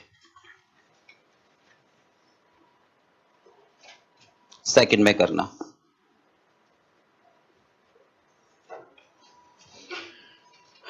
सेकंड में कितने आती है? हाँ जी, 1 से 2 यूनिट बेचे तो 1 यूनिट आपका और बिका, 180 रुपीज आपके पास फालतू आ गए। भाई आपने 10 रुपए कम करे और 2 यूनिट बेचे, तो 180 रुपीज के हिसाब से एक यूनिट पर, सेकंड यूनिट पर फालतू पैसे मिल गए आपको, राइट। ये सेकंड यूनिट है।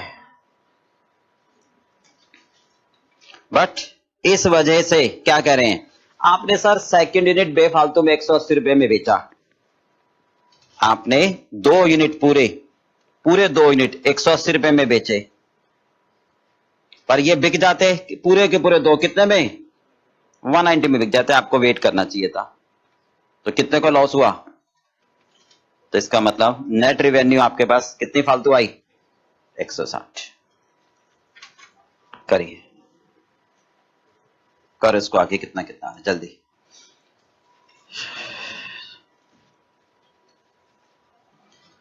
करो, मार्जिनल रेवेन्यू का कॉलम पूरा कर दो।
हाँ जी, हो गया।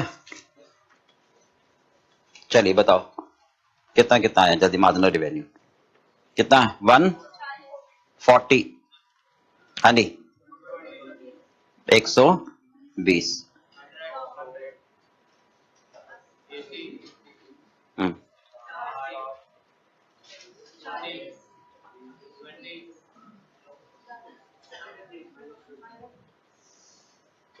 चलिए हो गया। वेरिएबल कॉस्ट हम ले लेते हैं 40 रुपीज पर यूनिट।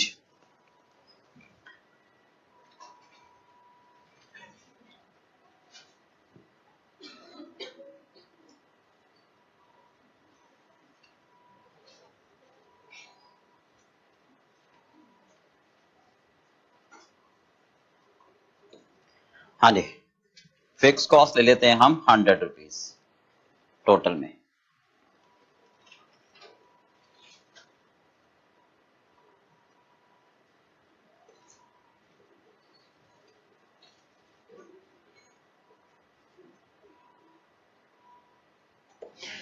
चलिए कंट्रीब्यूशन निकाल के प्रॉफिट निकाल लो जल्दी फटाफट, कितना आ रहा है, कितना आएगा बताओ। जीरो पर तो कुछ भी नहीं, लॉस आएगा।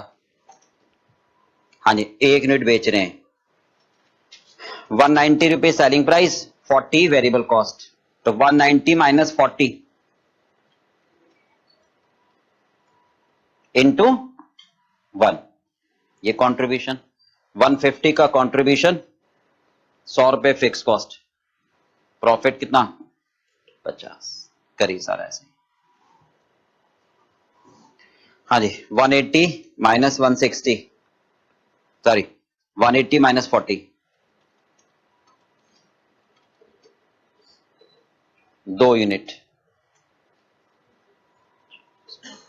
280 माइनस 100, करिए कंट्रीब्यूशन कितना आएगा, 170 माइनस 40, 130, 130 इंटू 3,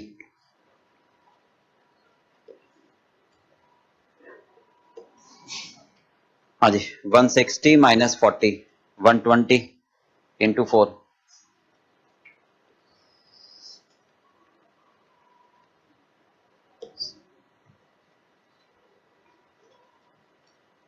150 माइनस 40, 110,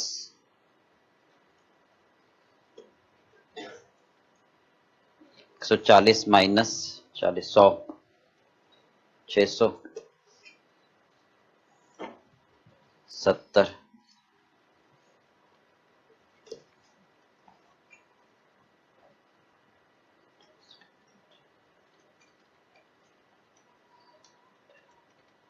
130 माइनस 40 कितना होता है? 9 54 63 630 आएगा ना।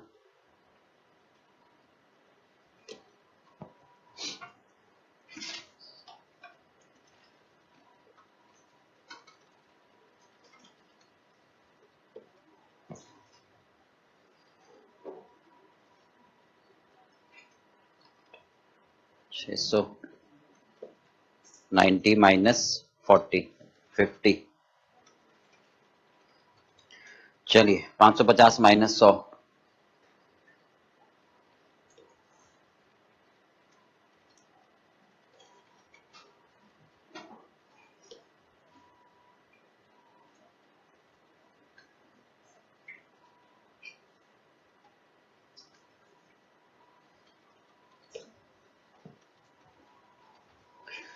हो गया।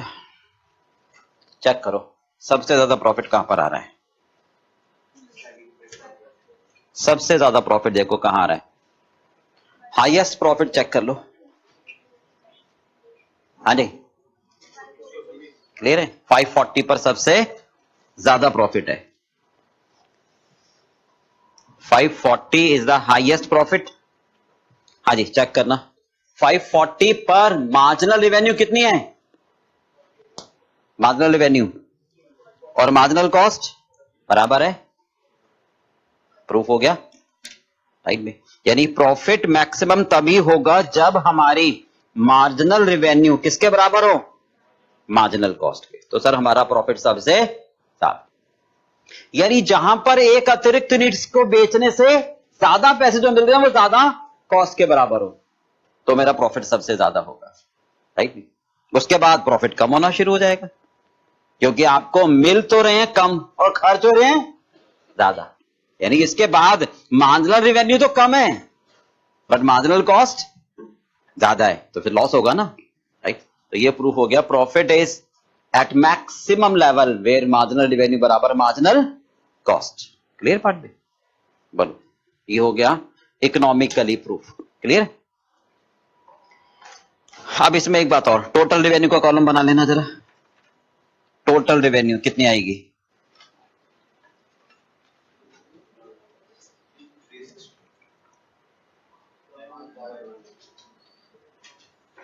$500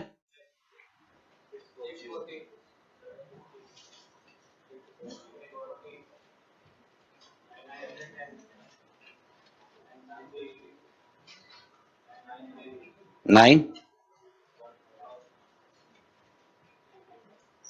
क्लियर। चलिए अब दूसरी बात। एक रिजल्ट तो हमारे सामने क्या आया है? Profit is maximized when marginal revenue बराबर मार्जिनल कॉस्ट। दूसरी बात सर जब आपके पास, ध्यान से सुनना, सेकंड पॉइंट,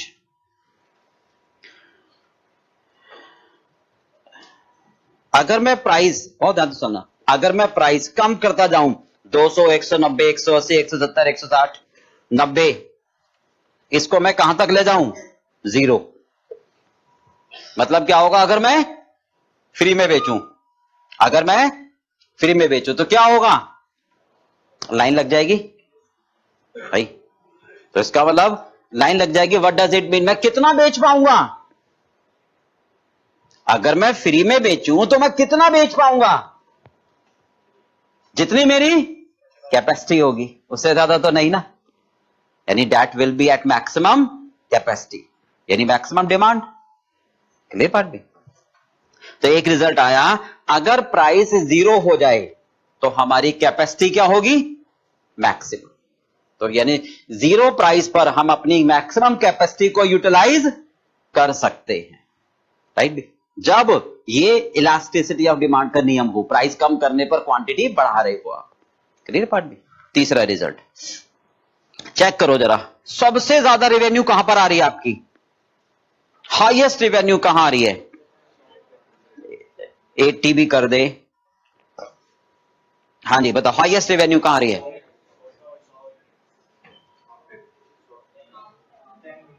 है ना, मतलब हाईएस्ट रेवेन्यू कहां आ रही है? जहां मार्जिनल रेवेन्यू जीरो आ रही है, राइट। तो अगर मार्जिनल रेवेन्यू जीरो आ जाए तो वहां रेवेन्यू तो हमारी सबसे ज्यादा होगी, बट प्रॉफिट की बात नहीं कर रहे। प्रॉफिट तो वहां ज्यादा होगा जहां पर अतिरिक्त क्वांटिटी अतिरिक्त रेवेन्यू के बराबर अतिरिक्त कॉस्ट हो जाए। क्लियर बात में? ये तीनों रिजल्ट को आप लिख लो। लिखिए, पॉइंट्स टू बी रिमेंबर्ड।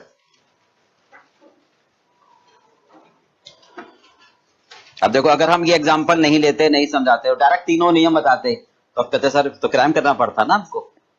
तो कोई भी चीज आपको क्राइमिंग नहीं कराएंगे, सबका इलस्ट्रेशन करके समझा देंगे।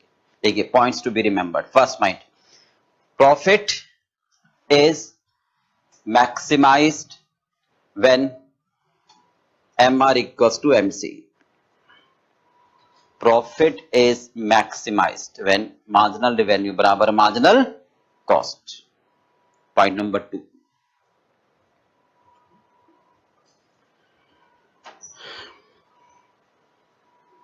If selling price becomes zero, if selling price becomes zero, यानी फ्री में बेचें, if management decide to sell at free of cost, right? Selling price becomes zero, then we can achieve our maximum capacity.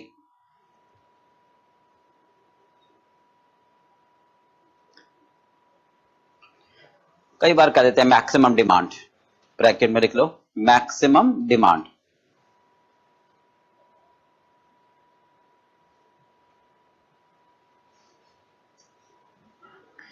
Third, मतलब ये इसलिए लिखवा रहे हैं कि कई बार एग्जाम में ऐसा दे देगा आपको कि मैक्सिमम कैपेसिटी आपकी इतनी है।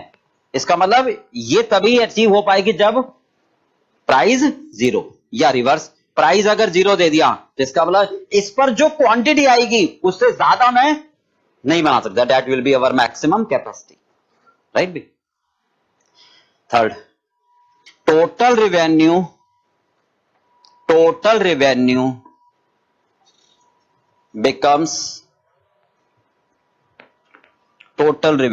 becomes at higher level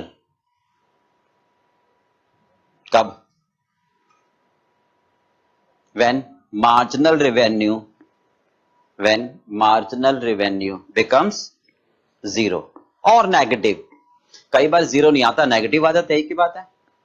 कई बार हमारा एग्जांपल ऐसा होगा जब बेसिकली नॉन लीनियर होगा तो 20 के बाद जीरो नहीं आएगा, डायरेक्ट क्या आ जाएगा? माइनस। एक ही बात है, जब जीरो ना आए तो फिर माइनस वाला नियम लगा देते हैं। तो पर फर्स्ट लिखते हैं जीरो। जीरो एप्लीकेबल नहीं होगा तो नेगेटिव एप्लीकेबल हो जाएगा। चलिए, these are the 3 points that you have to keep in mind. Okay, अब आते हैं मैथमेटिकली। चलिए, अच्छा एक मिनट, पहले इसी को और एक्सप्लेन कर ले। प्राइस फंक्शन, अभी इसी को एक्सप्लेन करते हैं। प्राइस फंक्शन कैसे बनाएंगे हम? फंक्शन बना लेते हैं पहले, ऊपर हेडिंग डाल दो फंक्शन।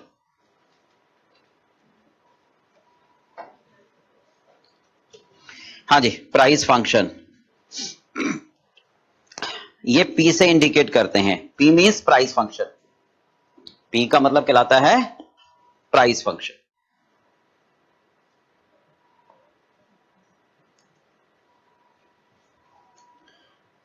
इसको दूसरा नाम दे देते हैं कई बार डिमांड फंक्शन, एक ही बात है।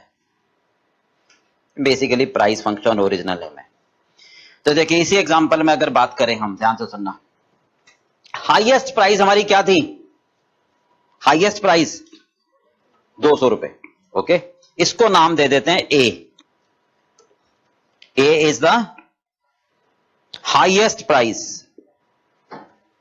ए is the highest price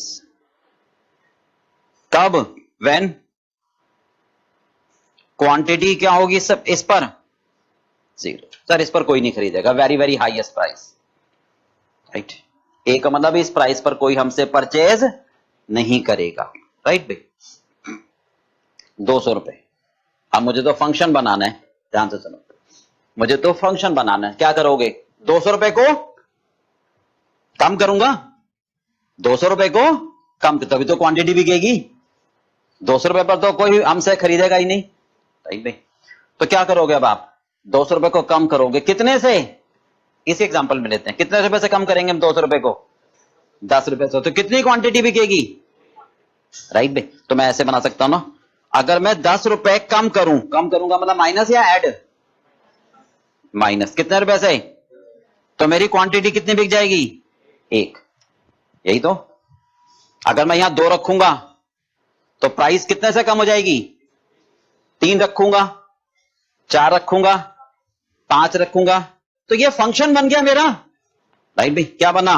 minus, इसको नाम दे दिया बी, इसको बी, 10 को नाम दे दिया मैंने बी, और 1 को नाम दे दिया एक्स।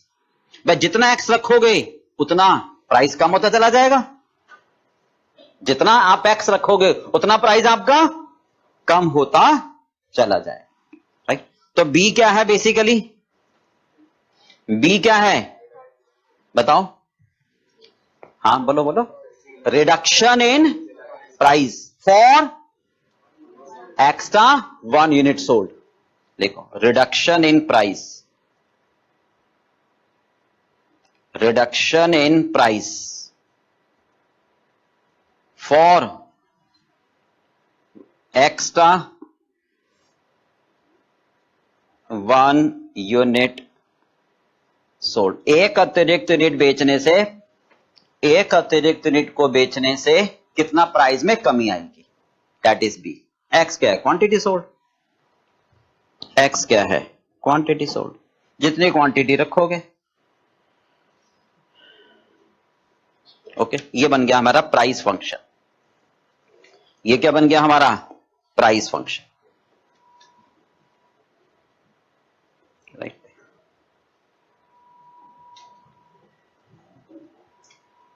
हाँ जी, that is 200 minus B X. B हमारा 10 है, 200 माइनस 10x, ये बन गया प्राइस फंक्शन। चेक करना चाहते हैं, चेक कर लो। x को रखो 1 तो प्राइस क्या आएगी? x को 1 रखते हैं तो प्राइस क्या आ रही है? चेक कर लो, एक यूनिट पर 190। अच्छा, x को रखते हैं हम 5, x को 5 रखें तो प्राइस क्या आएगी? हाँ जी 150। देखो 5 पर कितने आ रही है, राइट। तो प्राइस फंक्शन बन गया। बोलो कोई समस्या तो नहीं? आगे चले? हाँ जी बोलो।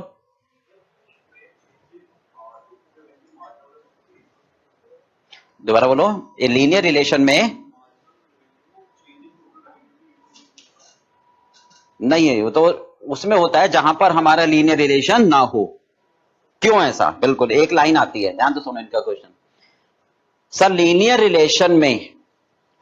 रिलेशन में हमारा marginal revenue change in revenue के बराबर क्यों नहीं आता है?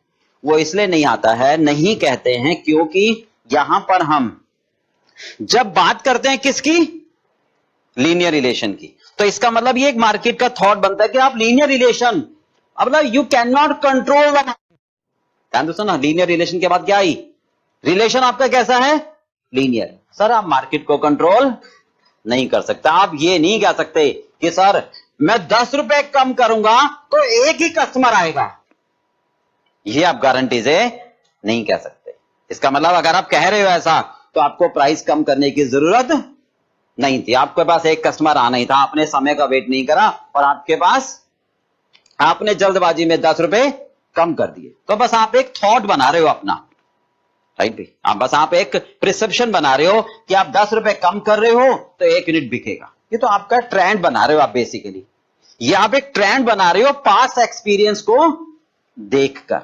ऐसा प्रैक्टिकली हो भी सकता है और नहीं भी हो सकता, क्योंकि आप 10 यूनिट 10 रुपए कम कर दो, हो सकता है 2 कस्टमर आ जाए, राइट। तो ये तो सिर्फ एक ट्रेंड बना रहे हैं। तो जब ट्रेंड बनाते हैं तो एक इक्वेशन फॉर्मेट में आती है।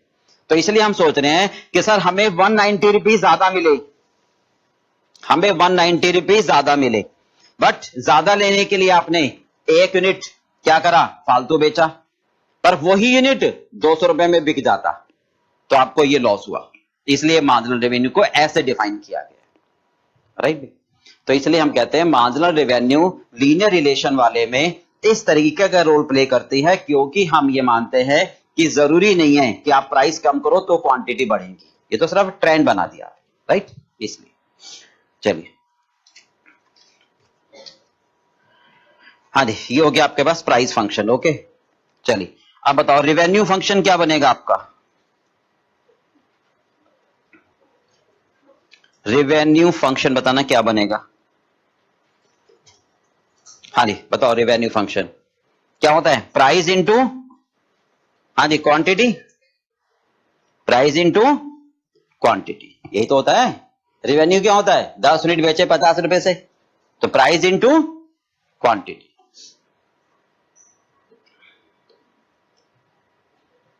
प्राइस मल्टीप्लाई बाई किससे, क्वांटिटी, तो रेवेन्यू बनती है। हाँ जी, तो रेवेन्यू फंक्शन क्या बना, प्राइस फंक्शन कितना मेरे पास, ए माइनस बी एक्स, ये प्राइस फंक्शन है। क्वांटिटी क्या है, एक्स। प्राइस फंक्शन है ए माइनस बी एक्स, क्योंकि हम ट्रेंड के हिसाब से प्रिडिक्ट करते हैं आगे, राइट। इसलिए हम कहते हैं कि आपको प्राइस कम करने की जरूरत नहीं थी, आपकी क्वांटिटी बिक जाती। इसलिए मार्जिनल रेवेन्यू को डायरेक्ट रेवेन्यू का डिफरेंस नहीं कहा जाता है। चलिए बताओ, इसको ब्रैकेट खोल देते हैं, क्या आएगा, A X minus B X square, ये बन गया हमारा कौन सा फंक्शन, रेवेन्यू फंक्शन, राइट। ये बन गया रेवेन्यू फंक्शन।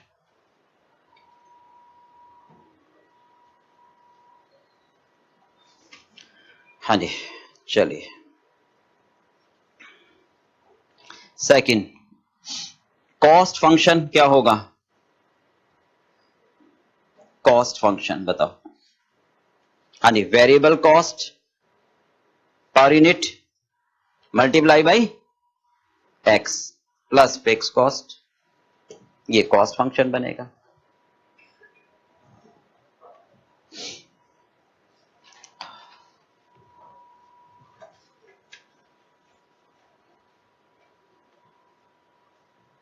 वेरिएबल कॉस्ट कितने हमारे पास, इस एग्जाम्पल में बात करें 40 into X plus fix cost, clear.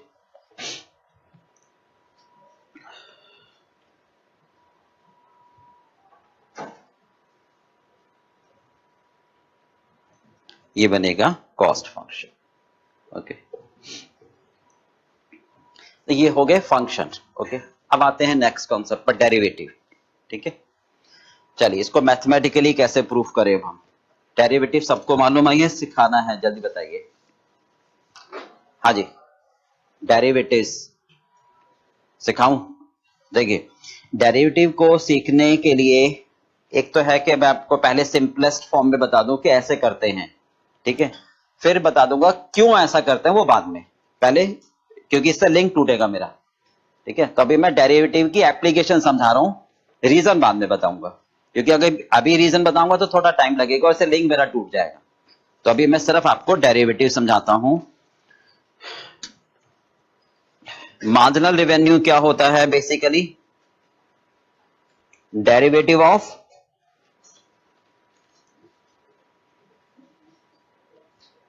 Revenue function,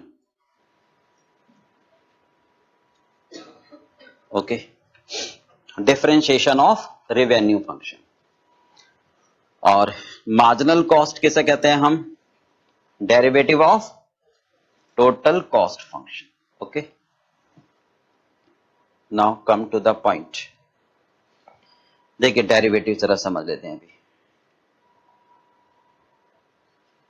derivative का मतलब हम कहते हैं एक क्वांटिटी में चेंज की वजह से दूसरी क्वांटिटी में चेंज कैसे ऑब्जर्व कर पाए।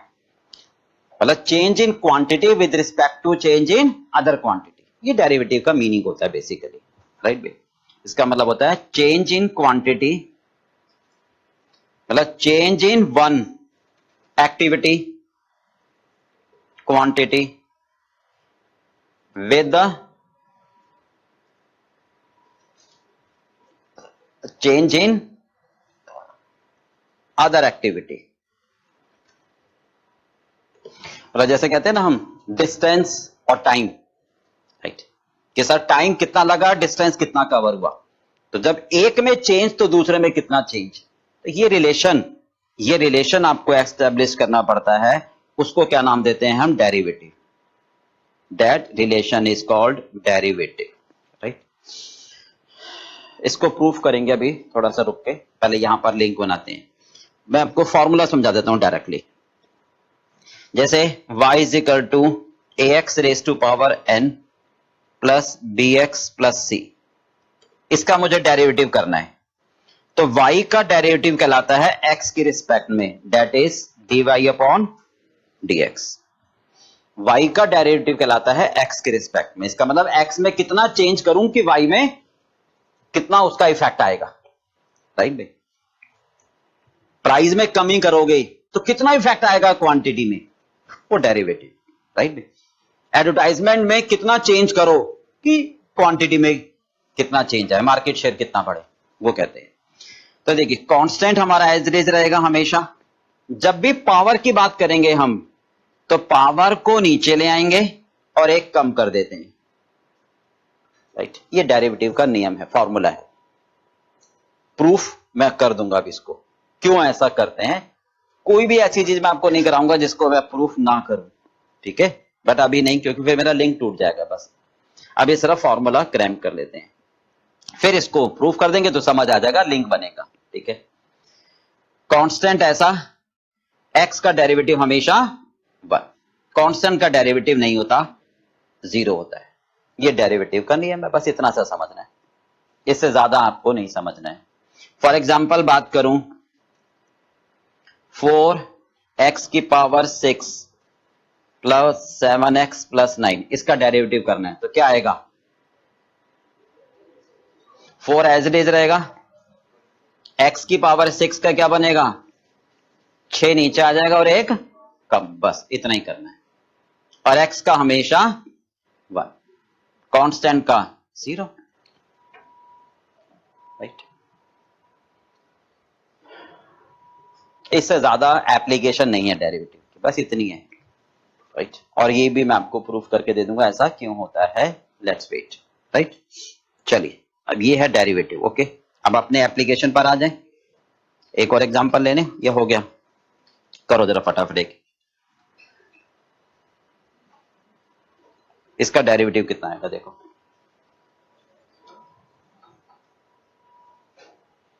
एक क्वांटिटी में चेंज की वजह से दूसरे में क्या प्रभाव आता है, उसको डेरिवेटिव का नाम दिया जाता है, डिफरेंशिएशन।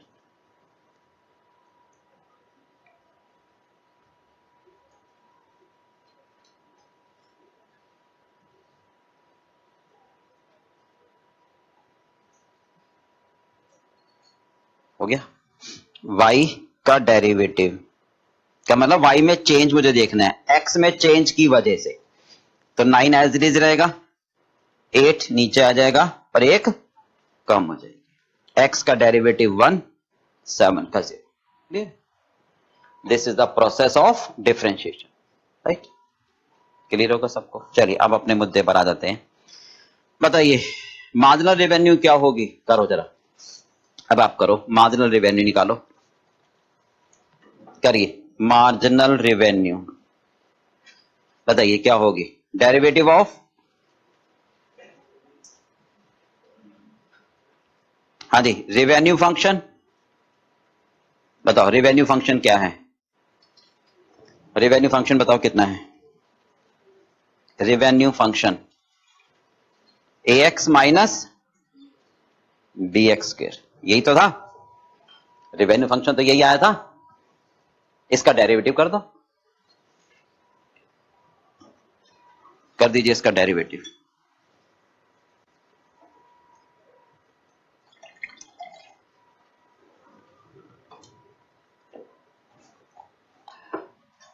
कितना आ रहा है बताओ।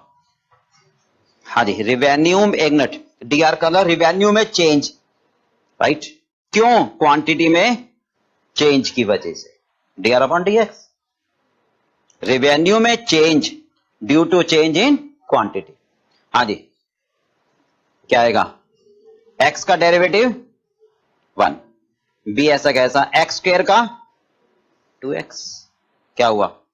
a minus 2bx। ये कहलाया क्या? क्या कहलाया ये? Marginal revenue, a minus 2bx। एक बार चेक करें जरा, a क्या है मेरे पास बताना। a क्या है? वेरी वेरी हाईएस्ट प्राइस, जिस पर कोई नहीं खरीदेगा, 200। b कितना है? एक अतिरिक्त को बेचने की वजह से प्राइस में कितनी कमी करनी पड़ रही है ट्रेंड के हिसाब से? 10 रुपए इंटू एक्स। चेक कर लो जरा, मेरी मार्जिनल रेवेन्यू आई 200 माइनस 20x। चेक करो, अगर मैं x को 1 रखूं तो क्या मार्जिनल रेवेन्यू 180 आ रही है? चेक करो ना, अगर मैं x को 1 रखूं, देखो ना 1, अगर 1 रखोगे तो 20 इंटू 1 कितना आ गया? आ रही है 180। अरे टेबल में देखते हैं ना, एक पर मार्जिनल रेवेन्यू कितनी है? ठीक है, x को 2 रखो, भाई चेक करते हैं हम जो कर रहे हैं ठीक भी है या नहीं। x को 2 रखो, कितना आ रहा है? 20 इंटू 2 40, हाँ जी 160। चेक करते हैं, 2 पर कितना आ रहा है? चलिए x को 3 रखो, 3 इंटू 20 कितना आया? 60 माइनस करो 140। चेक कर लो सारे, तो हमारा मार्जिनल रेवेन्यू फंक्शन सही बना। Clear part? चलिए अब आते हैं total cost, marginal cost, derivative of total cost. Total cost function बताओ क्या है?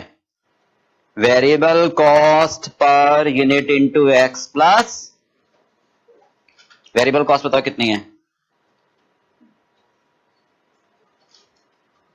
अच्छा एक बार बताना, फिक्स कॉस्ट में एक्स से मल्टीप्लाई क्यों नहीं कर रहे हम?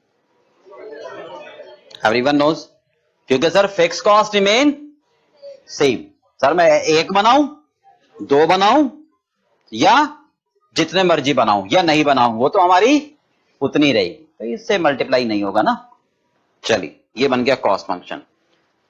कॉस्ट में change due to change in quantity, variable में चेंज आ जाएगा, क्योंकि एक ज्यादा बनाओगे तो वेरिएबल कॉस्ट बढ़ जाएगी। चलिए डेरिवेटिव करो, एक्स का डेरिवेटिव 1, 100 का 0, ये क्या कराया? 40 मार्जिनल कॉस्ट। बताओ प्रॉफिट मैक्सिमाइज कब होगा? Profit is maximum level when, put कर दो, पुट करके चेक कर लो, देखिए profit would be, profit at maximum level when marginal revenue बराबर मार्जिनल कॉस्ट। करो, कितनी है मार्जिनल रेवेन्यू मेरे पास? मार्जिनल रेवेन्यू कितनी है? 200 माइनस 20x, यही तो है। मार्जिनल कॉस्ट बताओ 40। बोलो क्लियर है पार्ट? इसको सॉल्व कर लो, करो x की वैल्यू। हाँ जी, 200 माइनस 40 बराबर 20x, कितना है? 160 डिवाइडेड बाई 20, कितना है x? x क्या है? क्वांटिटी, ये मतलब 8 यूनिट बेचो तो मार्जिनल रेवेन्यू मार्जिनल कॉस्ट के बराबर होगी, यानी प्रॉफिट सबसे ज्यादा। सही है ये? एग्जांपल में चेक करना, एग्जांपल में चेक करो, 8 पर ही आ रहा था, देखो 8 पर एम आर बराबर एम सी, प्रॉफिट सबसे ज्यादा। प्रूफ हो गया, राइट? अच्छा प्राइस क्या होगी? एक्स की वैल्यू को प्राइस में रख दो ना, put the value of x in price function. हाँ जी, प्राइस फंक्शन क्या है मेरा बताओगे? ए माइनस पी एक्स। ए मेरे पास है 200, बी है 20, एक्स क्या आ गया? 8। कितना आ गया? कितना? हाँ जी 40 आ रहे। क्या मतलब हुआ? 40 रुपए पर 8 यूनिट बेचोगे तो प्रॉफिट सबसे ज्यादा। चेक करो जरा, चेक करो।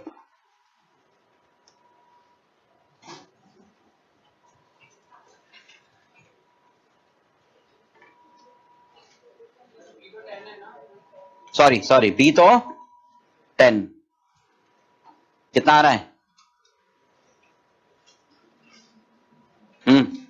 बी तो 10 है, सॉरी कितना आ रहा है बताओ? 120। चेक करो, 120 रुपए पर अगर आप 8 यूनिट बेचोगे तो प्राइस प्रॉफिट सबसे ज्यादा होगा। चेक करते हैं। प्राइस 120, बिल्कुल ठीक। क्वांटिटी 8, मार्जिनल बराबर मार्जिनल कॉस्ट प्रॉफिट से। हो गया प्रूफ? समझ में आ गया कॉन्सेप्ट? ये प्रूफ कर दिया। तो profit would be at maximum level when marginal revenue बराबर मार्जिनल कॉस्ट। बट ये ध्यान रखना है कि लीनियर रिलेशन वाले में marginal revenue simple change in revenue नहीं होता, क्योंकि वो ट्रेंड के हिसाब से हम ऐसा सोचते हैं, प्रैक्टिकल नहीं होता है। तो हम ये कहते हैं कि सर आपने प्राइस बेफालतू में कम करी, आप वेट करते तो आपकी क्वांटिटी ज्यादा बिक जाती, राइट? इसलिए ऐसा कहा गया है। ओके, हाँ जी, कोई डाउट इसमें? यहां तक बिल्कुल क्लियर हो गया?